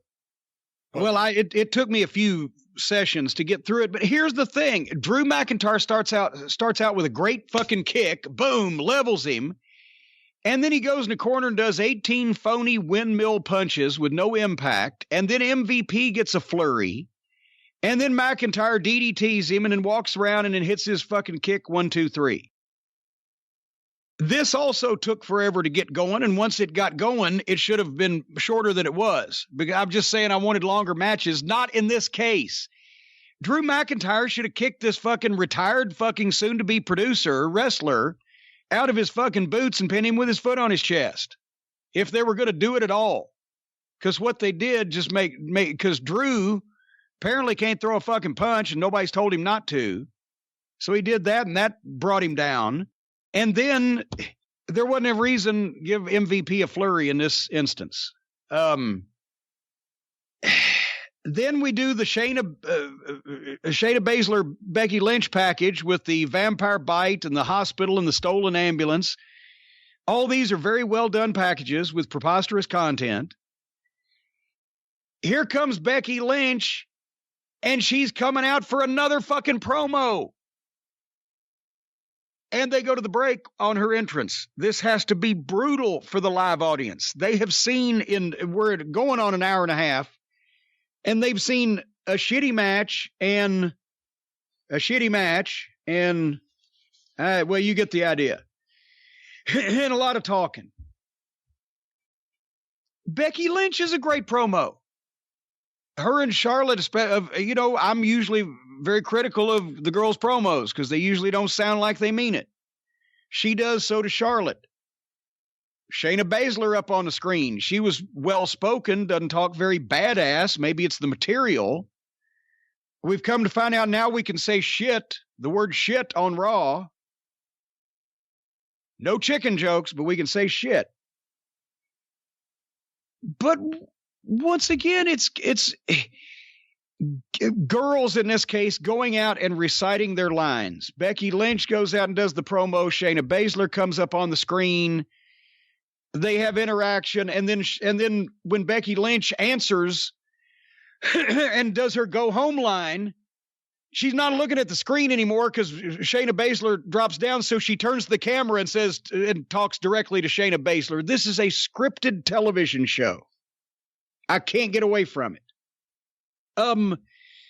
They go back in the back. Some model named Charlie interviews Lana and Bobby Lashley and Zelina Vega and Angel Garza. Nobody was identified. I know Bobby Lashley. I feel sorry for Bobby Lashley in this environment. And then I pieced together who it was shortly after. Lana is rotten. Just fucking rotten. What do you mean? Just fucking rotten. Speaking just Stepford wife reciting material bullshit. Zelina Vega can talk. Garza was sitting there being all fucking clowny. Lashley came off best because he didn't say anything, didn't get involved with these people. Why is Bobby Lashley involved with these people? These people are not main event people. Lashley is still a badass and looks like $1 million fucking dollars. But we trained him in OVW in 2004. It's been 16 years ago. He'd been an MMA guy, been in the service, been a fucking amateur champion for before that. So his genetics are incredible. But if you're going to use him, put him in the fucking main events. Don't put him with whoever the fuck it is that Garza is.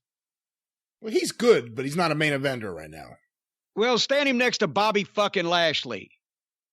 If you're going to have a Bobby Lashley, if this is the best you can do, as an old friend of mine said one time, if the writers don't have anything for you, fire the fucking writers. Anyway, here we come now. We've made a match of some description where all these people have extramarital affairs going on with each other or something.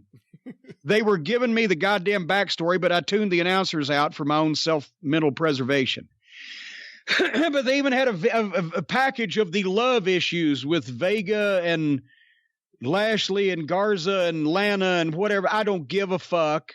At least we've got a match coming up. It's Lashley and Garza against Rusev, who is now skinny and hairless. Last time I saw him, he was as big as a fucking barrel and had hair all over him. And Carrillo, not Leo Carrillo, who played Poncho, or so this, no, it was, it was Leo Carrillo was Poncho to the Cisco Kid, right? Somebody named Carrillo. The announcers gave a ridiculous backstory while Garza and Carrillo flipped around. Garza goes out on the floor and lets a fan kiss him and turns around and gets hit with a dive, and we go to break. At this point, I wrote I shouldn't have asked for more wrestling.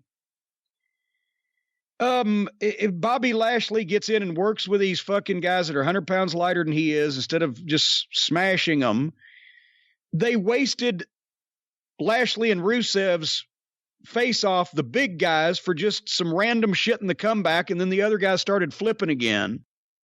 And I did some contrived fucking finish. I can't even read what I wrote here. Lashley and Garza won. These matches are presented as afterthoughts, and people sit there on their hands, except if somebody takes a big bump. Because obviously nobody believes any of this shit they're being told, so they're just looking for somebody to hurt themselves. And then Natalya, who I've, once again, one of the more serious female athletes in the business. And she's wrestling Kairi Sane, and here comes Kairi Sane with Asuka, both dressed like Kabuki, that was even way past a stereotypical Bond villainous into just stereotypically me love you long time anti-Asian, Oriental, whatever the fuck, horrible. Talk about racism. Can you do this now in this day and age, but you can't tell a chicken joke on YouTube? When they're saying the broken English and they're screaming like they're constipated and they're trying to shit out a 7-year-old turd. It was like, where's Charlie Chan? This was an Asian version of Amos and Andy. I thought that Kairi Sane and Asuka were the best thing on the show. Because I at least believe them. I at least believe doing the promo. I at least believe that they're just acting goofy and everything. I believe like that's they pull it off better than everyone. It seems like it's real to them. I believe they're acting goofy, but that's what I believe they're doing is acting and goofy. And that to me was racist. Was that not somehow racially offensive to people of Chinese or Japanese or Asian descent? You didn't see Gail Kim coming out, go, oh, me choppy or pee-pee or whatever the fuck. And that's another thing. Why this Japanese girl wrestling fetish Olivier's got for the schoolgirls on one fucking side of the fence. On the other side of the fence is the fucking Kabuki warriors and Bond girl villains and, broken English and offensive stereotype. What the fuck? TNA, of all people, actually presented Gail Kim. I've said this before. Gail Kim at that time, 10 years ago, the 2007 to 9 period, I thought was the best female wrestler in the world. The best female attraction in the world. Her promos, the way she looked, she didn't even need makeup. She was gorgeous. Those matches with Awesome Kong, she was the Ricky Morton of women. And she was obviously ethnic, but without being goofy ethnic. She was who she was, Gail Kim, and she was a star, and she got over. Why are they doing these goofy gimmicks with these girls? It's not racial. It's fucking stupid.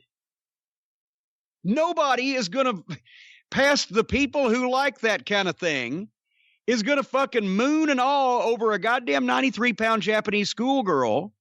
And I don't see what good it is doing to present either of these two young ladies like goddamn fucking geisha girls at the fucking Oriental Palace. Just me. So I fast forwarded. But guess what we came up with next? Do you see how this is going? We need another interview. We need another promo. The AOP and Murphy. Poor Murphy. Why would you just call somebody Murphy unless you had it in for him? Did Murphy somehow have sexual congress with the writers as fucking sisters? It's not about the writers. It's about Vince. In the middle of this, they've got the whole ring set up with it looks like it's church, and they've got a podium and everything. They introduced the Monday Night Messiah, Seth Rollins. They have made me dislike Seth Rollins. He comes out shaking hands and bowing and blessing people, whatever, endless hugs among the group. I wrote that the pace of this show is now snail-like. This segment went on interminably. You could tell shit was written for him. He never got to any point. Nobody knew what he was fucking talking about. Once again, I know what this guy can do when he's given a booker and allowed to be himself, at least in the ring. Unfortunately, 10 years ago, Tyler Black had not blossomed into the personality that Seth Rollins is, but Seth Rollins can talk. And Seth Rollins can gather up some emotion if he has something to talk about. If you had a booker putting Seth Rollins and Randy Orton involved and said there, and then letting them fucking bring out the best in each other, there you got something. But this fucking scripted, contrived bullshit ruins all these fucking talents. So he's an amazing in-ring talent. He looks good. He's well-spoken. He can show emotion. And this was just rambling, flowery verbiage from some writer so that Seth Rollins could show his acting skills, and he can call himself the Monday Night Messiah and do a catchphrase or something. And he's out there with these three obvious fucking job guys. If a guy's named Murphy, he's a fucking job guy.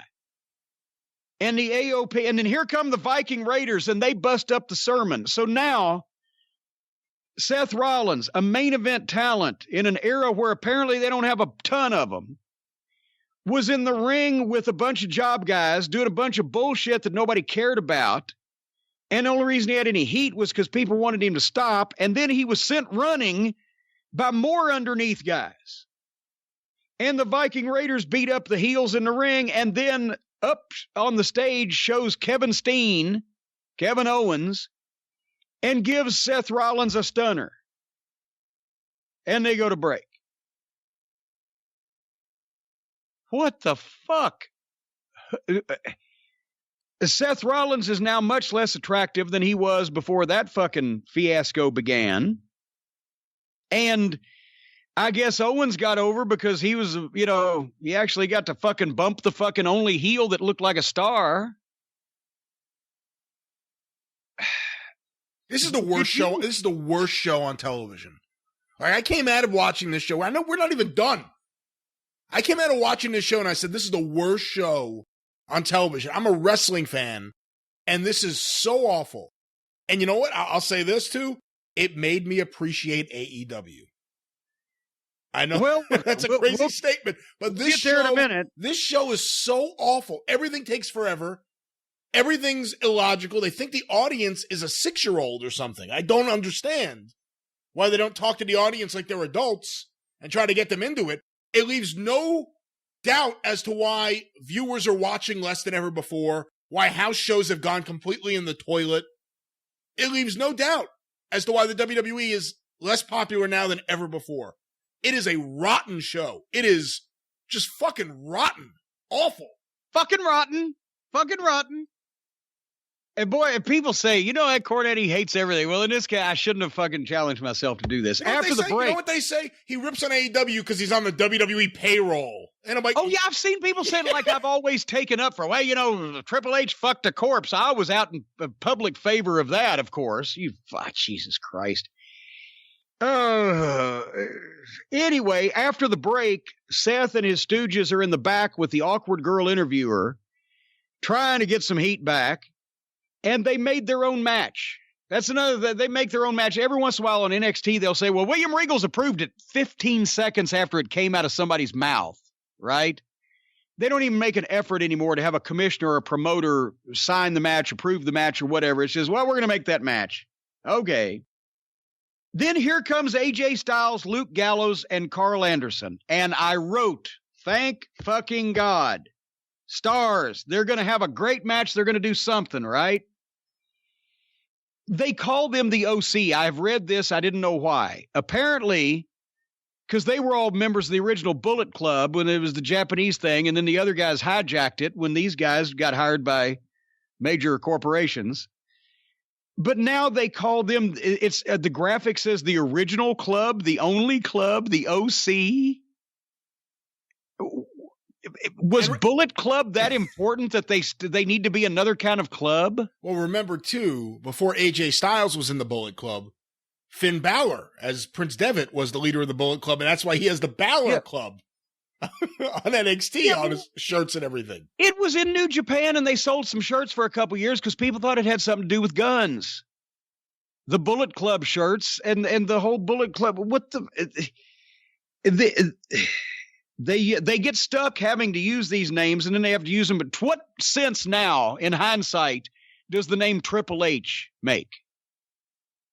Well, it makes no sense. It makes no sense at all, but they got stuck with it because Vince wanted Hunter Hearst Helmsley, the snob from Greenwich.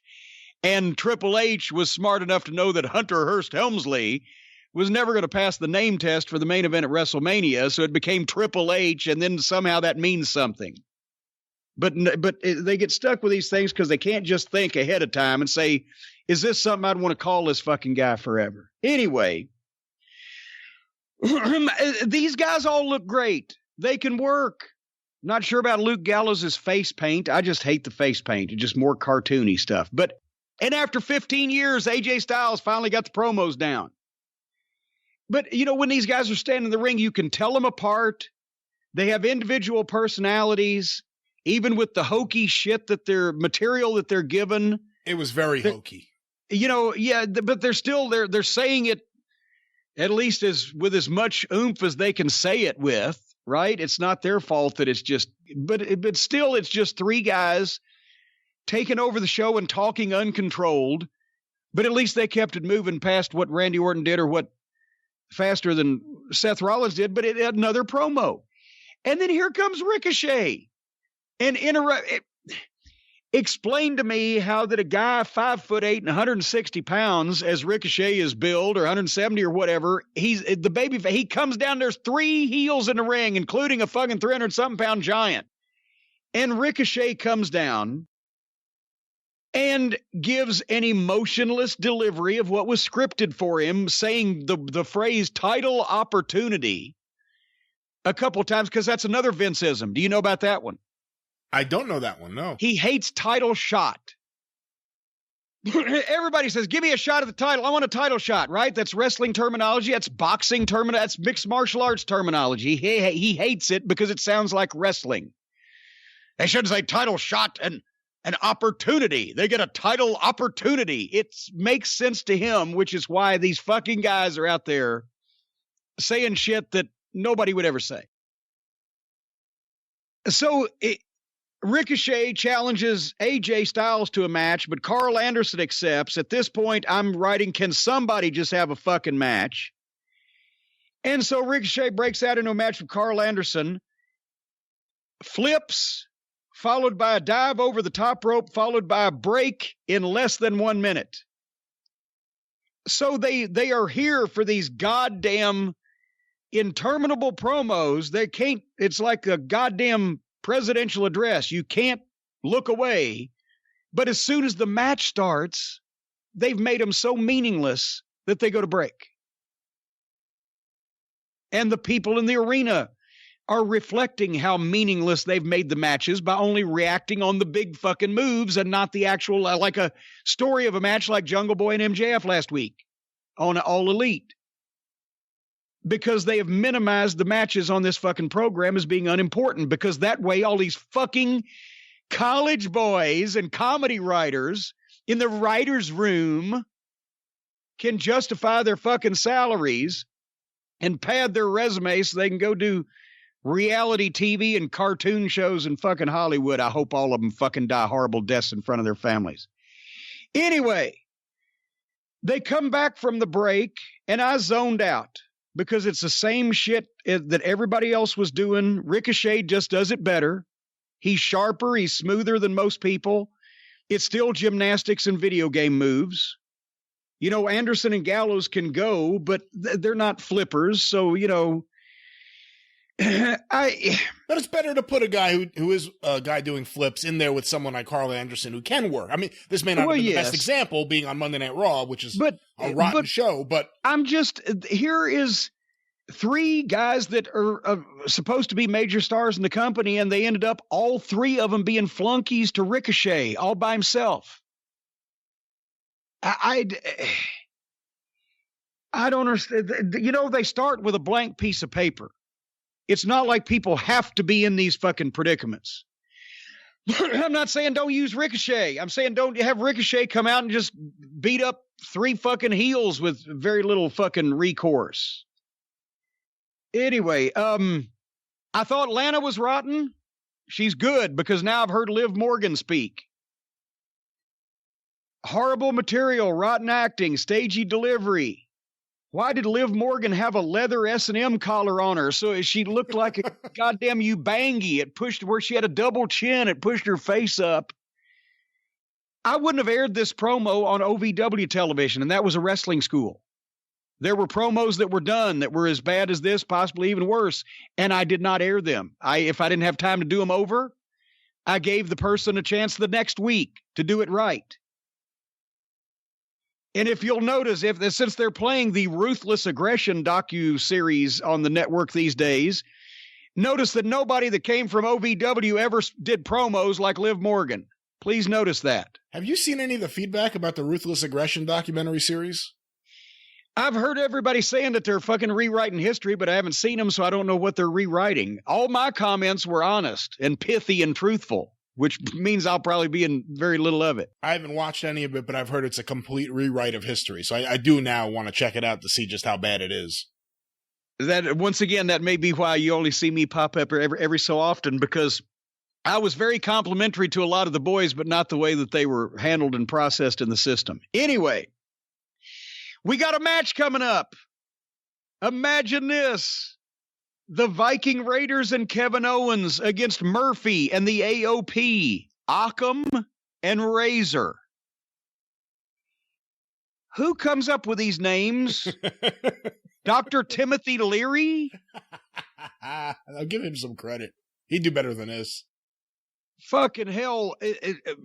Steen and the Raiders get an entrance, and then they go to the break. And when they come back, the heels are just out there and the bell rings. They didn't even get an entrance. I know they'd gotten an entrance before, but actually they were out there before, whatever the fuck. But still, I love the Viking Raiders. I hate the fucking gimmick. And I said they should do something more true to life for these guys. And then people sent me, one of the guys got married in a fucking Viking wedding ceremony. That's probably why they got that gimmick, because they told somebody that. That's why Cena became a rapper. But goddamn, they are very good. But the gimmick it looks too clean to be. I've never seen such clean Vikings. I didn't know they had soap and dry cleaners and fucking pants pressers and things on those ships. It just looks gimmicky, because so much of this other shit's gimmicky. When everybody's got a gimmick, you got no gimmicks. Kevin Steen, Owens, is in quite a bit better shape, for him at least, than he was in Ring of Honor years ago, wasn't he? If only someone in Ring of Honor had told him to get into better shape. Maybe I don't know. Could have saved himself so much time. He still looks like a potato with arms and legs, but it's not as. And he moves better. And I've never said he couldn't work, and I've never said he couldn't talk. But here now you've got Kevin Owens, who has been a top guy, apparently is not anymore. He wouldn't be in this fucking fiasco, with a good tag team with a bad gimmick, and against 3 underneath guys, one of whom named Murphy. And the names are all phony. There was no life to this match. The people didn't care. To the WWE audience now, the matches are the commercial breaks. Steen woke him up when he made his comeback. And as soon as he gets a tag and makes a comeback, and the people are finally reacting to this match for the first time, and they go to break in the middle of his comeback. What the fuck? When they come back to the match, they're getting the heat on Steen. He's down. These fans don't want to see this fat fuck sell. That's what Generico was for. They want to see him do his shit, and if they want to see him sell, they don't want him to see him sell against underneath guys in a middle card fucking match. Ivar, the Viking. Oh. The big one. That I can't remember what his name, pointed, I can't remember what these people's names are. That he is not the top monster heel in the WWE with a manager like Paul Heyman is a crime against nature. The shit this guy could do if you fucking shaved him, gave him a different look, some kind of badass gimmick, and he had somebody to talk for him. He does shit that makes Bam Bam Bigelow look like fucking Haystacks Calhoun. As you don't have him in long matches or in tag matches. You create an aura of danger and chaos around this guy, like an Abdullah the Butcher, where he comes out and he waits for nothing and he mows through everybody. Give 16 weeks on TV. He beats a motherfucker in 2 minutes flat with a decisive maneuver. He's a modern day goddamn Crusher Blackwell.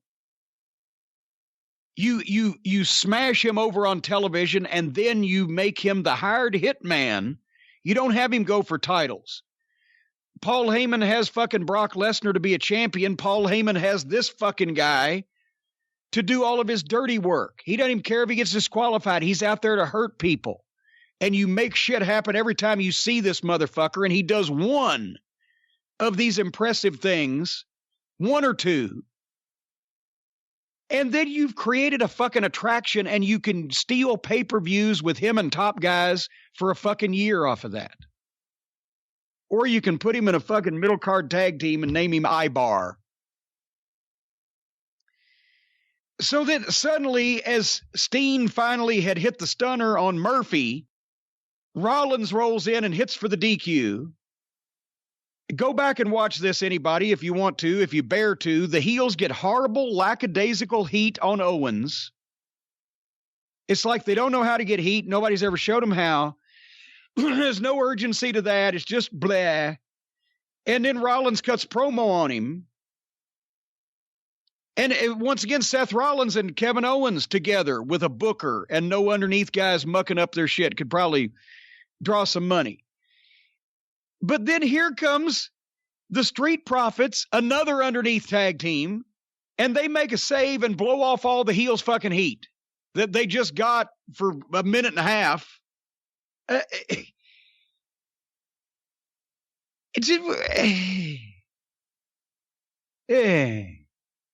Wah, wah, wah, wah, wah.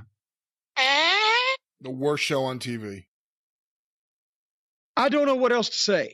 I mean, I know we have to watch it again this week, but coming out of that show, I never wanted to watch another episode of Raw ever again.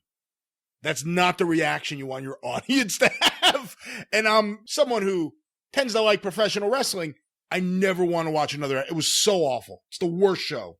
And I don't know what happened, because I've seen the show I've written the show. I've seen the show when it was good, even if I wasn't on it or wasn't writing it or whatever the case. There used to be some energy to the fucking thing. When did this happen? It's all Vince. Oh, really? It's all Vince. It's all coming from Vince. All right. Well, maybe we ought to test Vince for CTE. You may not like the results.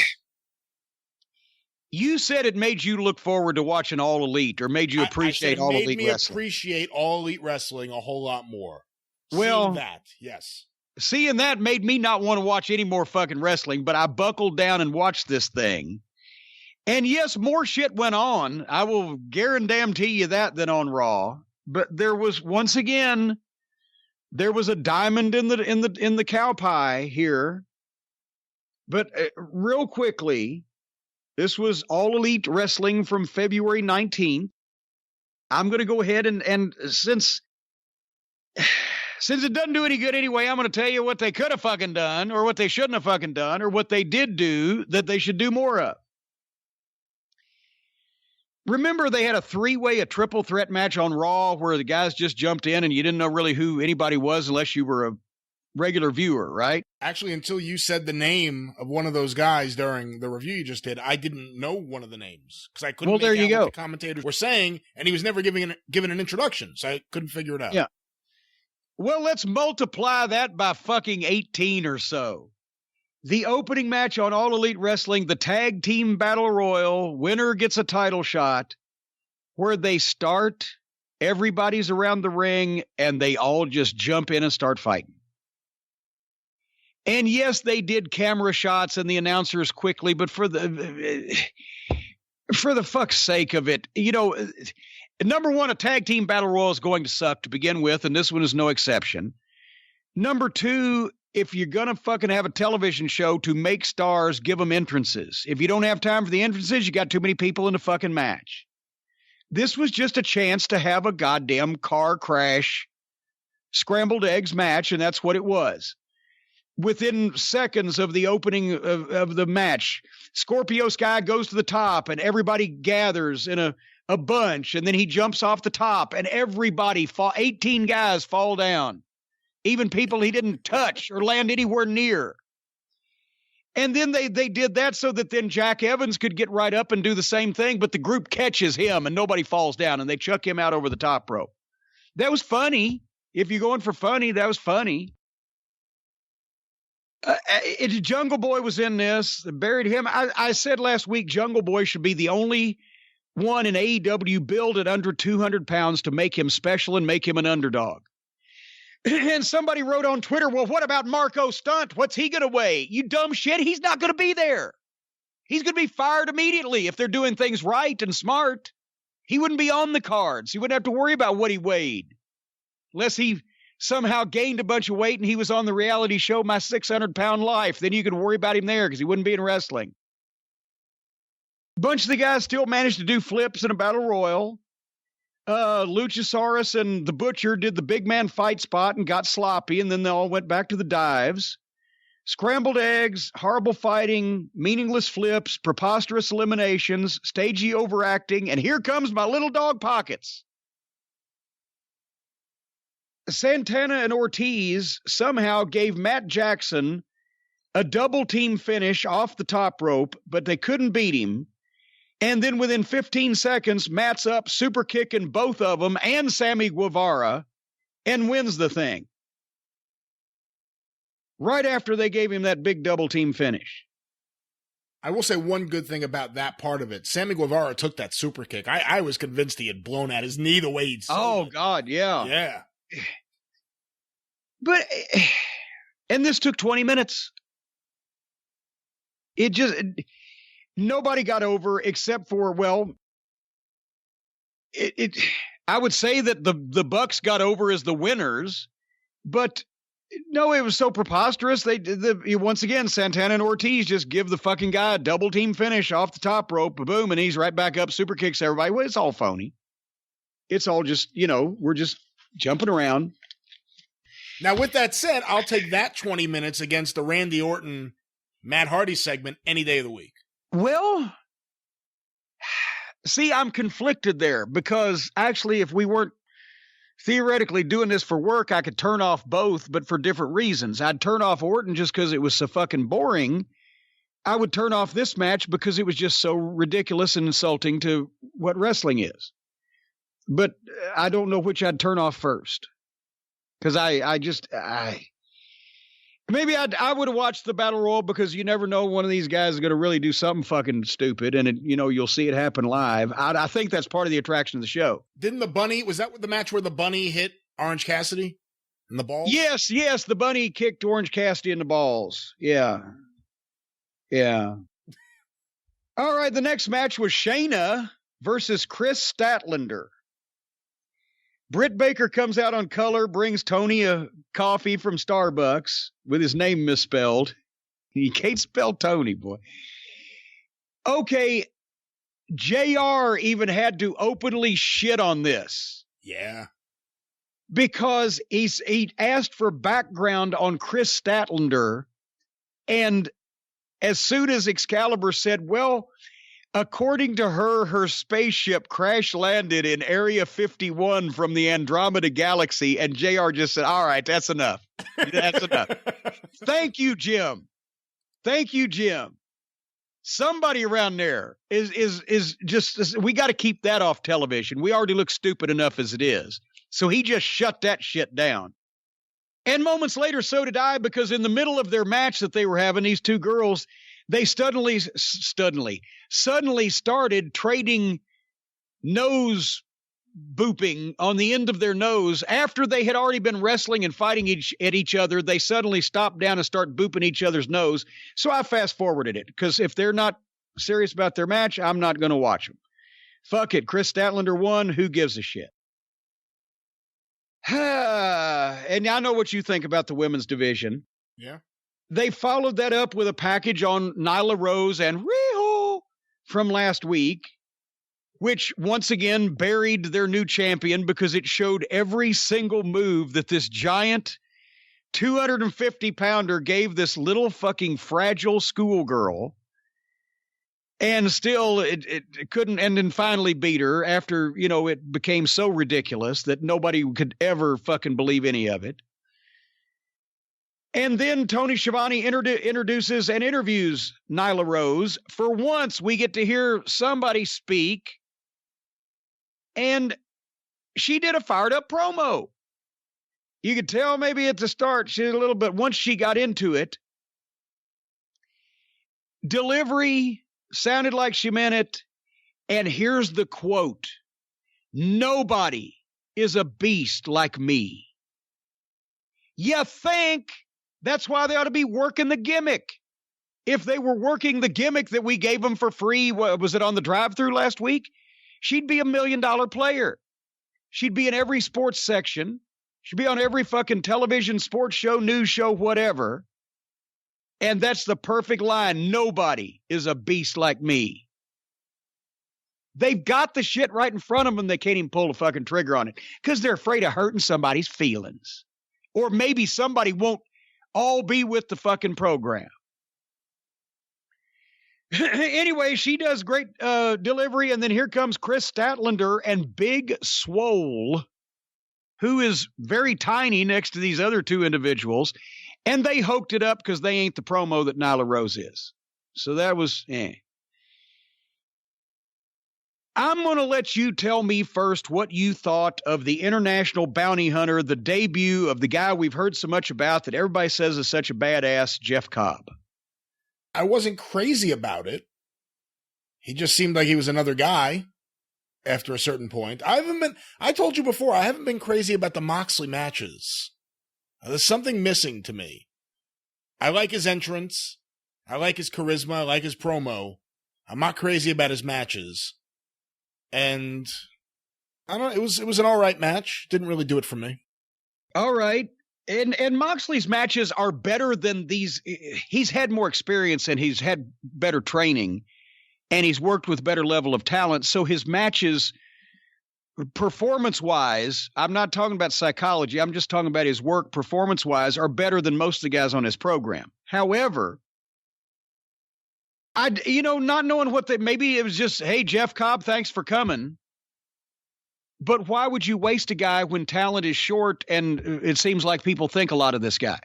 Because that's what it was a waste. Yeah, that's exactly what I thought. He was another guy after a certain point. He was a big bounty hunter, and then he's just another guy on the roster. I think maybe someone told me that he may not be signed yet. And but then why book the fucking match? Like I said, when you start with a blank piece of paper, none of this has to happen. So if you didn't have the guy signed or you didn't know how you wanted to debut him, just put him out there on national TV and have a job in his first fucking match and then want him to come back and be a fucking player. Oh, well, it's John Moxley that beat him. So, no. Here's the problem with it. Real briefly, Taz joined the desk and immediately business picked up. JR's got the voice. Taz has the energy and the delivery. Tony fills a hole every once in a while. And the masked goof sounds like the fan that won the contest. I love Jericho's sing-along, by the way, but he didn't mention he's a heel. On one side of the fence, the people are chanting, kill the babyface one more time. And on the other side of the fence, the fucking top heel, the people are singing his music even when it's not playing. But here's the thing. This was a regular match back and forth. And now people who don't know the fine points of any of this will say, well, Moxley put him over, because he was stronger than Moxley and he foiled Moxley on a few of the spots. No, it was a regular match with regular match shit. Moxley put him over a little, then they went back and forth. There was nothing to make Cobb different or dangerous. Moxley sold for him fine, like he would sell for any other guy he was trying to have a good match with. Jeff Cobb's shit looked okay, but he made no big impact. Like I said, Crusher Blackwell, when he was a physical freak and could do all that shit for the way he looked back in the late 70s, early 80s. Lawler brings him into Memphis. And the first thing, they're standing there waiting for the bell to ring. The bell rings and immediately Blackwell jumps up and drop kicks Lawler in the fucking face with that body. And the people go, oh, shit. And then Lawler sold for him for 10 fucking minutes and then made a comeback and went to the finish. It wasn't back and forth. You make these guys monsters. Or Abdullah the Butcher, when Gary Hart would bring the fucking hood off and he would burst onto his opponent and fucking savage the guy. Cobb should have come out and he's part Samoan. He should have come out chewing on fucking Moxley's face and hitting him with a few of these big moves and fucking toying with him. And Moxley try to fucking find the way to shut him down and duck and dodge and think he's got him and it's turned around again. And Moxley's from underneath the whole fucking time.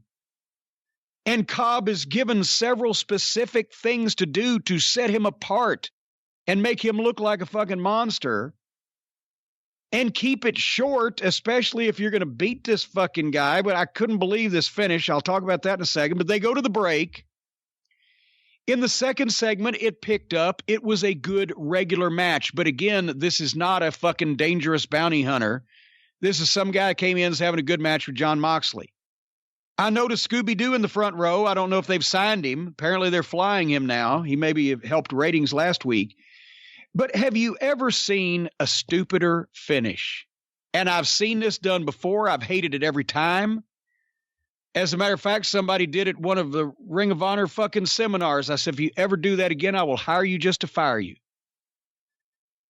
Cobb gives Moxley a superplex where he bulls him up, powers him up, and superplex him. And when they land, Cobb's legs fly up in the air, and Moxley hooks the legs with his legs and pins Cobb 1, 2, 3. It buried Cobb. It buried the superplex. It buried the idea of an outsider bounty hunter. If they say that in the next 6 months to a year, people will be like, yeah, fuck you. That is the stupidest move and the stupidest finish. How can you be superplexed off the top rope and not sell it and just grab the fucking guy's legs with your own legs and win the match? It kills everything about everybody. Cobb's a pussy because his superplex didn't even jar the fucking guy. The superplex is dead as a move. Cobb is dead because he made a big debut and lost his first fucking match on television. Could they have hurt anybody else in this? Could have hurt your feelings. They did hurt my feelings. I mean, could they have done damage to any other facet of what they were trying to do here? Well, yes. Wait a minute. I forgot the afterbirth. Jericho and the gang. What? The afterbirth? The afterbirth. Okay. That's goddamn. Does nobody speak wrestling anymore? Even you? The afterbirth is what goes on after the bell, the angle or the fucking business after the match, the afterbirth. Anyway, Jericho and Hager and Guevara have been in the front row because they had tickets.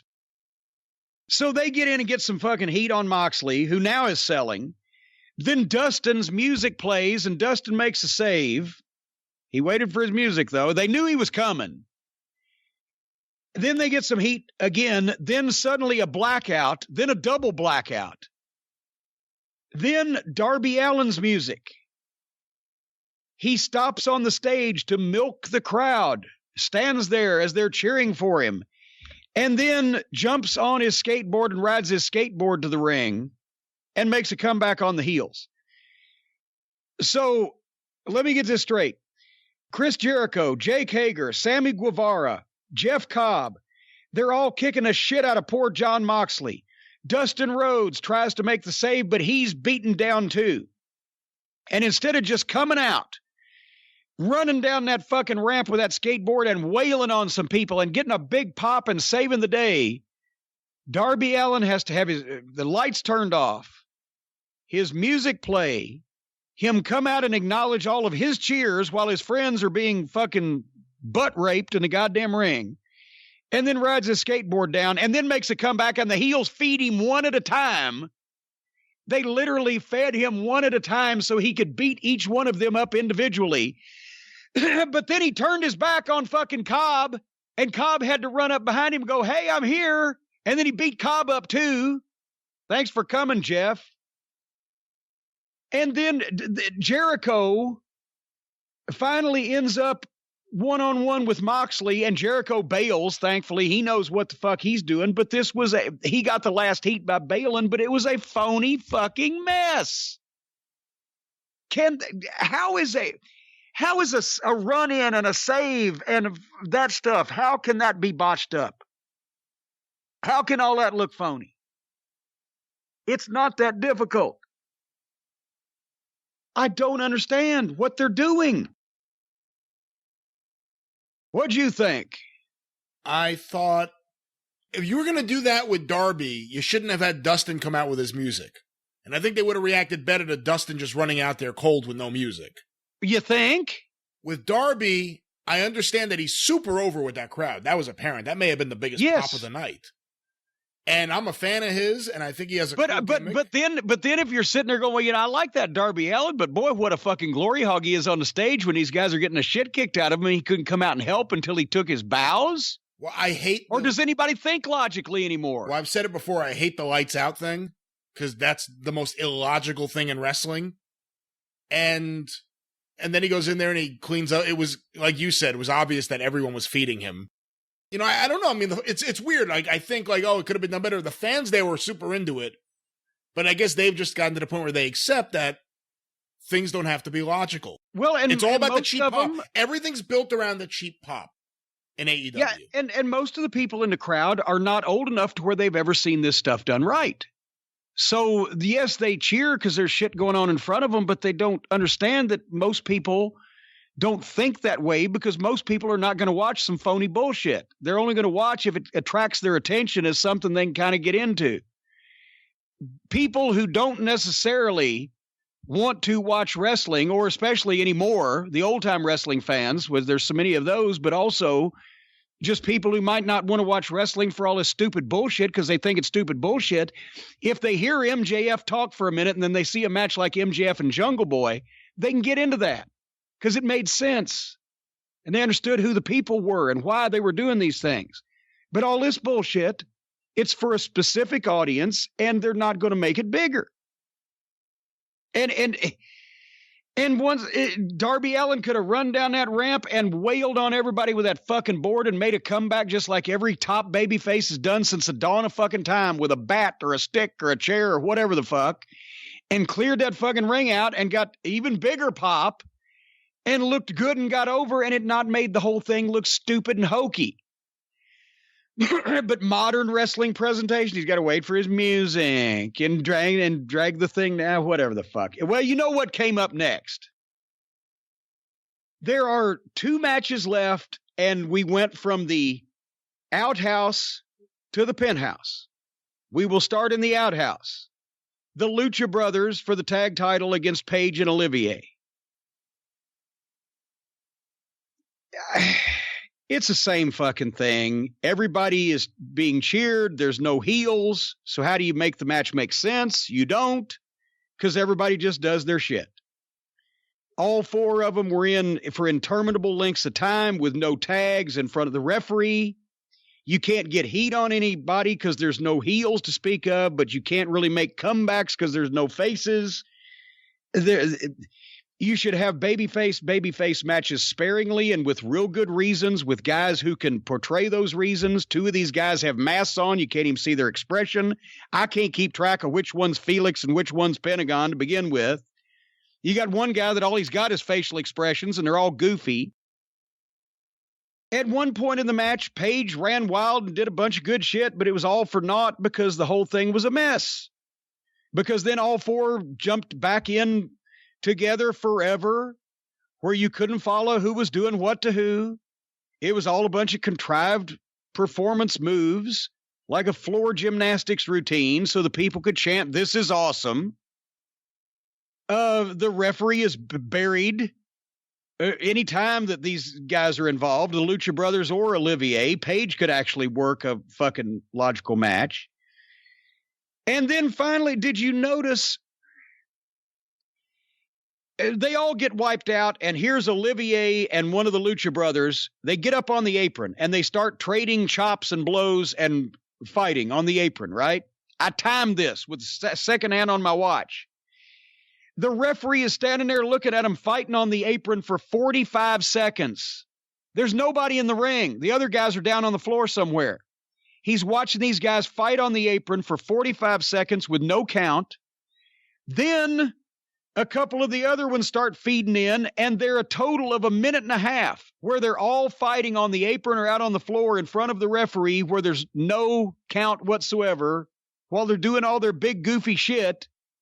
And then after that, Olivier gets back in the ring and goes over and tags. Like, okay, now I got to tag. And then Paige does one thing and then tags back. And they all four get in the ring again for over a minute, trading shit back and forth in front of the referee, where you don't know who's legal. There are no tags. Nothing makes any fucking sense. It's just fucking moves. And then finally, I was hoping that this would be the finish when Paige caught Olivier with the buckshot lariat by accident. He goes over and the other guy moves. Can't say the heel. The other guy moves and he hits his partner. Okay, this is what we've finally been waiting for. Let's break these two motherfuckers up. But no, Paige hits his fucking buckshot lariat on Olivier, who gets covered by one of the Lucha Brothers, and he kicks out. Olivier, then fresh as a daisy, kicks the shit out of both the Lucha Brothers repeatedly. And then when he finishes doing that, Paige blind tags Olivier, and they hit their double team finish this time, and 1, 2, 3. So this is multiple times that Adam Page has hit this fucking prissy prancing, finger pointing, fancy dancing fucking Harpo Marx lookalike with his buckshot lariat, and it never stays down. This time, he not only didn't stay down, but he got up and kicked the shit out of the other two fucking opponents by himself so that Page could blind tag in and they could hit their double team. And then the Bucks came out so they could do some more phony pantomime about dissension in all of their elite group, and Page left to drink beer. I know some people who write words on paper who said, "Oh, this match was fabulous. Wow." So if it's so far ahead of everybody else in the world, I think they've gone so far ahead of everybody else that they've gone all the way around and they've come back up behind. Because can you explain to me in what way this was a good professional wrestling match? If you're into that style of no rules, just spots that are spectacular, it was probably a really good match. I enjoyed it for what it was, which was not a classic tag team wrestling match that makes sense. Like Rey Fenix, he probably is the most spectacular guy in the ring in terms of doing high spots. They don't always make sense in the general flow of the match. But they're not even high spots anymore.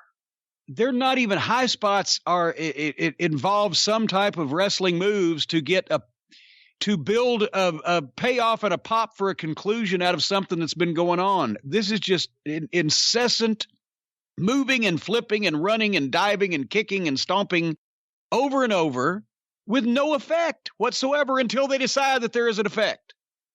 And there's no rules until they decide there's rules. And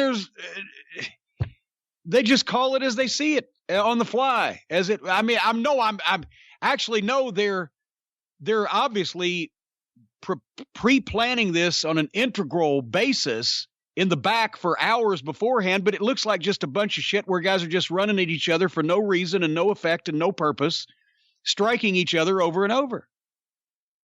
And you can't even see two of the guys' fucking facial expressions to know whether they're hurt or not. Which would help. It would help if I knew which guy some of these moves were supposed to hurt. When they all go down and either nobody sells anything or everybody sells it. I'm confused. But all is not lost, because we actually, out of 5 hours of wrestling, we got a good match, Brian. It took Cody to do it, but we got a good match. Gold, Jerry, gold is what we got. I must admit, I would have done the finish a little different, but I was conflicted, and I've come back and I've thought about it again, and maybe he was right all along. But let me go to my notes. I liked the package on Cody and MJF because it told the story. There's distinct personalities. There's a heel and a babyface. They made the cage itself in the match dangerous and important. They talked about it. It's like suddenly I went to an Outlaw Mud show and pro wrestling broke out. The lowering of the cage looked great because they slowed down, took the time with it, and that always looked good since Vince got the fucking budget to do that, instead of having the fucking ring crew put the sides up with fucking zip ties.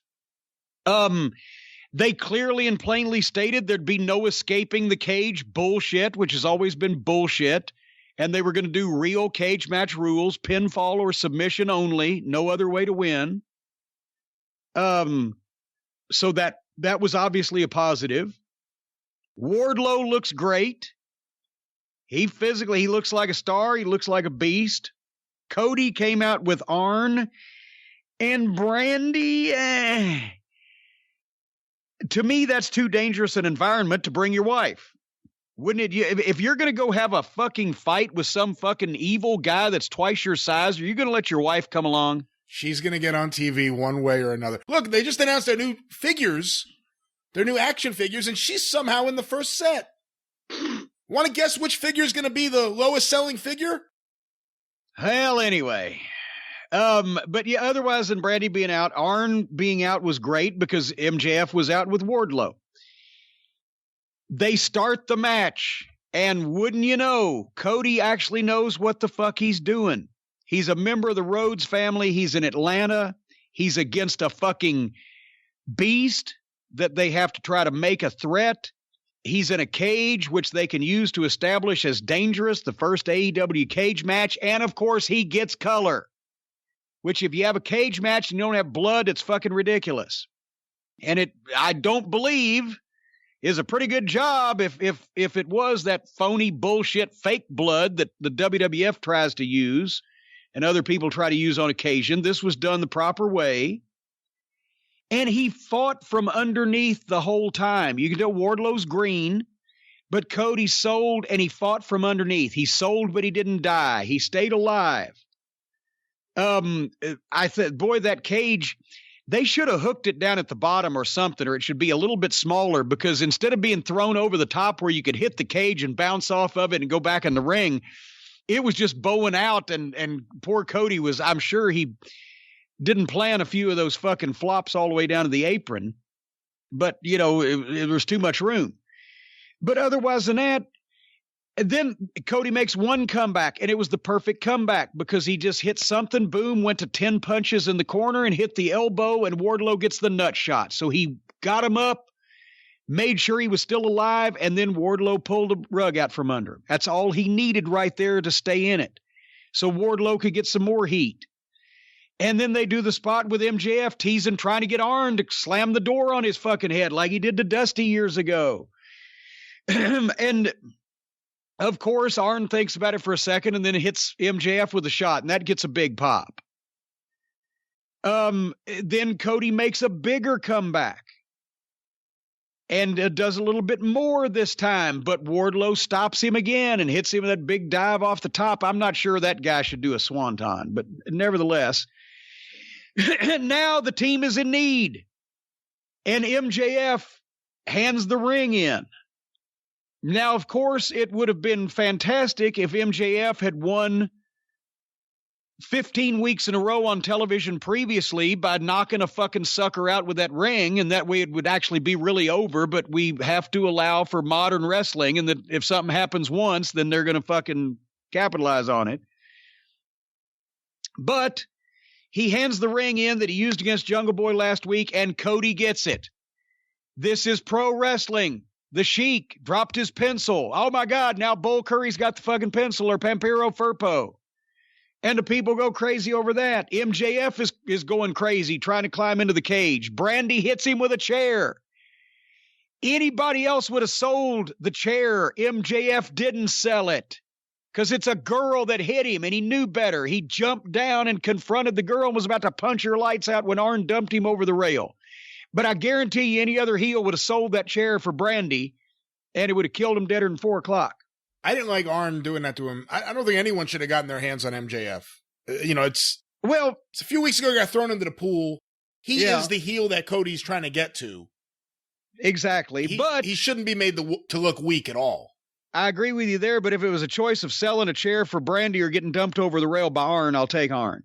I don't think two wrongs don't make a right, but I agree with you on that. But he shouldn't have, neither one of those things should have happened. But they had to shoehorn a spot in for Brandy. It was obvious, right? So there it was. Here's what I had issue with first. Cody boots the guy, drops the ring. He gets the ring. He fucking pickles him with him, and it turns right into the crossroads. 1, 2, kick. And I'm like, no, Newman, fuck. That should have been it. I'll explain why in a second. But that was not it. He kicks out. So Cody goes to the top, does the moonsault off the top of the cage, knocked the fuck out of Wardlow on the way down, it looked like, and covers him 1, 2, 3. I wrote at the time, incredible, but no. Because the thing is, with that, you change the meaning of the finish. If it had been boot the guy while he's putting the ring on, get the ring, punch him with it, and then hit my finish, then what Cody would have done was that we used to call it a babyface fuck. The heel normally fucks the babyface, right? But in this case, the babyface fucks the heel. He hit him with the gimmick and then hit him with his finish when he was stunned. So it would be a fuck, and it would leave Wardlow with an out. He wasn't beaten fairly. There could always be an asterisk next to that. But once that has failed and then you hit him with another move, the momentum has changed and it no longer becomes you fucked him, it becomes you beat him. So in this case, he beat Wardlow instead of fucking him. And the move got a huge pop, obviously, but it didn't fit the fucking story and the personalities involved. And I was upset about it at first.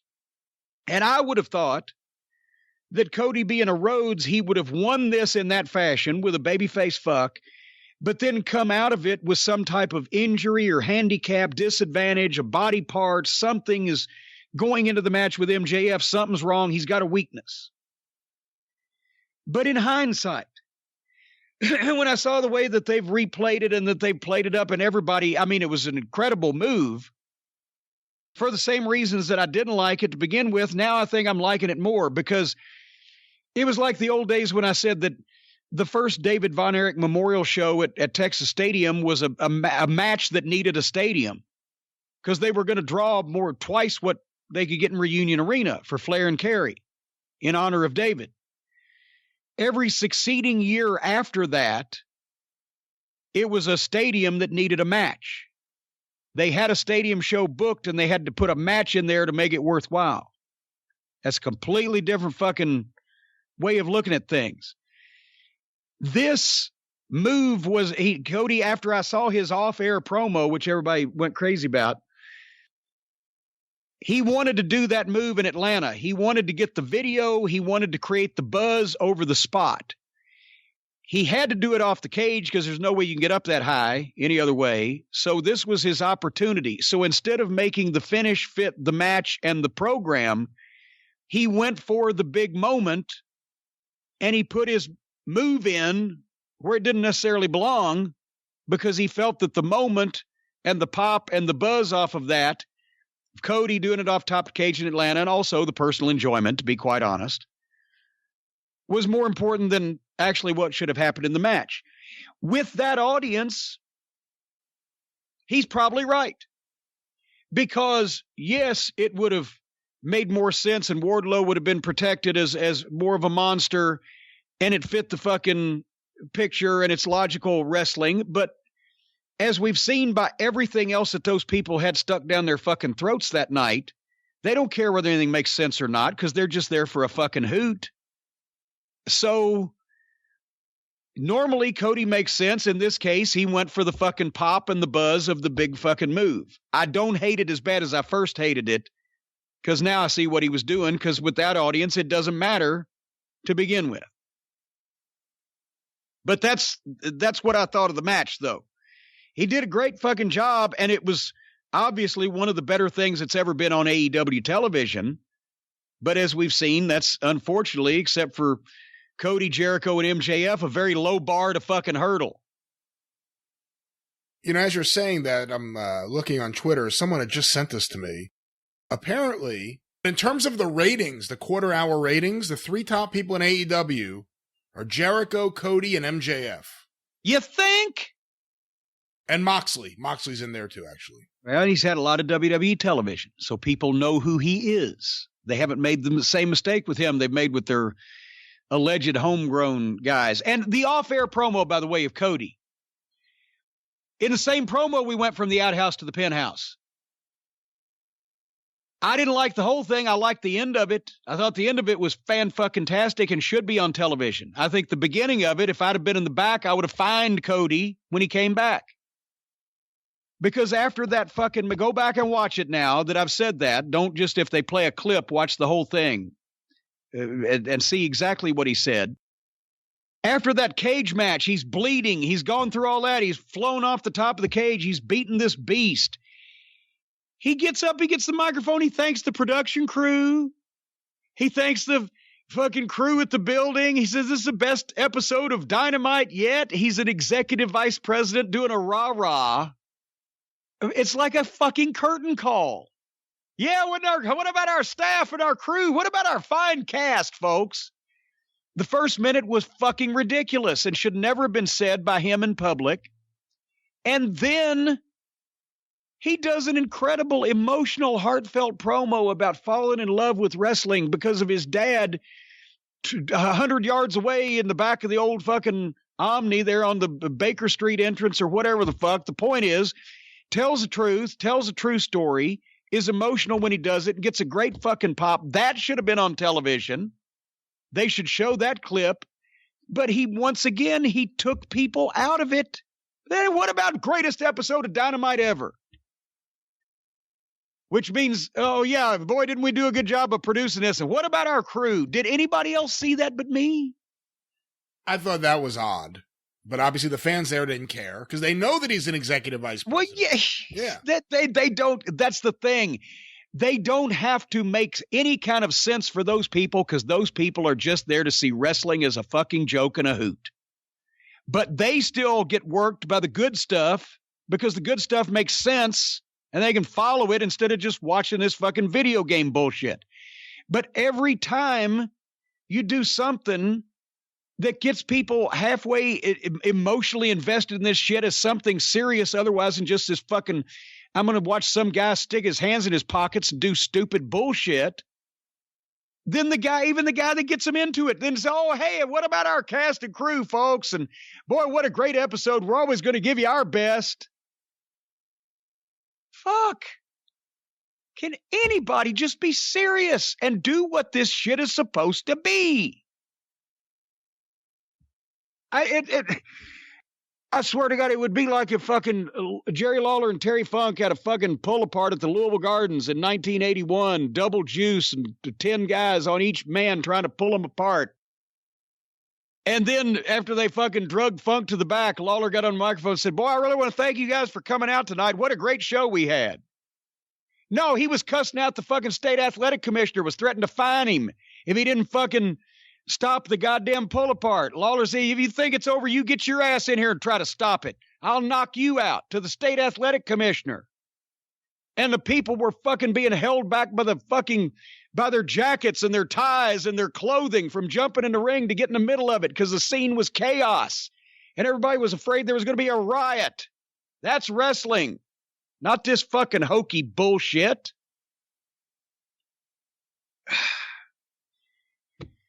So they do it and then they don't do it.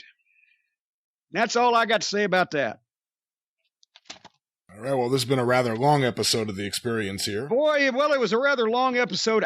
Raw gets 2 more weeks. Here's why. Because next week, as I said, I need to be out of town for a couple of days doing some of Stace's business in Oklahoma. So we are going to record early before Wednesday. We're going to talk about Raw and some other stuff. And then we're going to give it one more chance the following week. And if I don't see something, it gives me hope that I'm going to see something. Then we're going to fucking SmackDown. I'm already willing to make that vote right now. Raw was awful. We can't do Friday the next couple of weeks. But I've thrown that shit in the floor. Well, we'll figure it out. One other thing before we wrap up, Jim. I know we mentioned last week our new Patreon that is coming March 1st. Yes. The first tier will be the archives. You get access to the classic episodes of The Experience and the drive-through for $5 a month. You get access to that. Yeah, well, basically tell them the truth. Here's the thing. We're charging pretty much as nominal a fee as we can charge, but this is literally going to end up being thousands and thousands of hours of audio. And we've had our poor assistant chained in the basement, as New Jack used to say on Smoky Mountain Wrestling Television, chained in the bowels of a slave ship. We've had our assistant chained in the basement, logging and sorting all this stuff and getting ready to go up and reminding us what we said. This show has been going on for so long. There was even another host at one point before you. That's right. Nobody listened then. There were a couple, actually. There was a couple. Nobody listened to any of them except you and me. So, see, there you go. Even Laurel had a few partners before he got Hardy. Much like Raw made me appreciate AEW, I think a whole new round of appreciation for the great Brian Last is about to come my way in the coming weeks. But what we want to say is... Don't fucking throw your sacroiliac out blowing yourself. But anyway, the point is, there's thousands of hours of audio of different incarnations of the drive-through and the experience and stuff we've done. We're going to start out with a big chunk of them. We're going to be adding them regularly. And the introductory tier is like $5 a month. You'll be able to get all this stuff. And then we are going to, as the year progresses and I get out of my March commitments where I've got a little more time to spend on this, we're going to be doing some new programming, including if you like our reviews or even if you don't, we're going to be doing some of that watch-along stuff. So you can sync it up like the Dark Side of the Moon and not Gone with the Wind, the fucking Wizard of Oz. Yeah, it might be good. Dark Side of the Moon, Gone with the Wind. You never know what might happen. Got to try that. And you got to try that and some nitrous. But anyway, see, you laugh now. You stooged on yourself. But anyway, we're going to be doing some of those and some special stuff. We're working on that. That's not going to break the bank either, but we're going to charge a little bit for it. But our Patreon, if you're signing up now, we're going to have a couple of bonuses before we get everything up there on the first of next month. That's right. You know, we've had so many requests after we played a brief snippet of it on the show for the compilation. I think the first one was 9 minutes. All the cursing, all the swear words, however you want to put it, that you uttered during an entire episode of The Experience. Well, we've got that and a few other ones that we're going to be putting up as an early bonus, I guess, for somehow people have found the link already, and we've already had people started to sign up. So we're going to put something up so they get at least something for their money's worth for this. Yes. Unlike everybody else who won't get anything for that. No, you will get stuff for your money's worth, folks, and even more stuff that we're going to add later on this year. Otherwise than that, we're going to be back next week.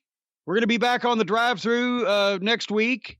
This show is late because you were puny, and I've got no more to say otherwise than, my God, somebody save me from modern pro wrestling. Because somebody said this best on Twitter. I will close with this. It's amazing when you find wisdom on Twitter, but sometimes you do. The guy said, yes, things evolve, but when something is fundamentally changed to the point where it does not resemble what it originally was, then is it not a different thing? And I liken people saying that wrestling has evolved to, what if you bought a ticket to an NBA game and all of a sudden in the middle of the second quarter, they slid the trampolines out and started doing the routine like the gymnasts do, where they bounce off the trampolines and flip and do dunks. It's an amazing performance. It's very entertaining, but it's not NBA basketball, and you would never take another game seriously again. So what in the world is different between that and what they have done to professional wrestling? And the worst thing in my mind, I'll say this again, the worst thing, the worst offense, the reason why I cannot stomach these people, whether it be Pockets or Olivier or the rest of them, is because they are normalizing in the fans' minds that this is something not to be taken seriously, to be laughed at, just frivolous, to be entertaining or goofy or stupid or whatever. And why would anybody take anything like this seriously? They're making the fans think that that's proper and that's okay. And I will never, ever forgive them for that. And they could be on fire in front of me. I would not piss on them. They could be in shark-infested waters. I would not throw them a life preserver. They can all go fuck themselves. And I'll never let them forget that I think that way. Because that, to me, is the most offensive part of it. Not even what they're doing, but because they are teaching the fans that it's okay to think about the business in that fashion. And that ain't never going to fly with me. So fuck y'all, just so you know. But for everybody else, we'll be back next week. And until then, thank you, fuck you, and bye-bye.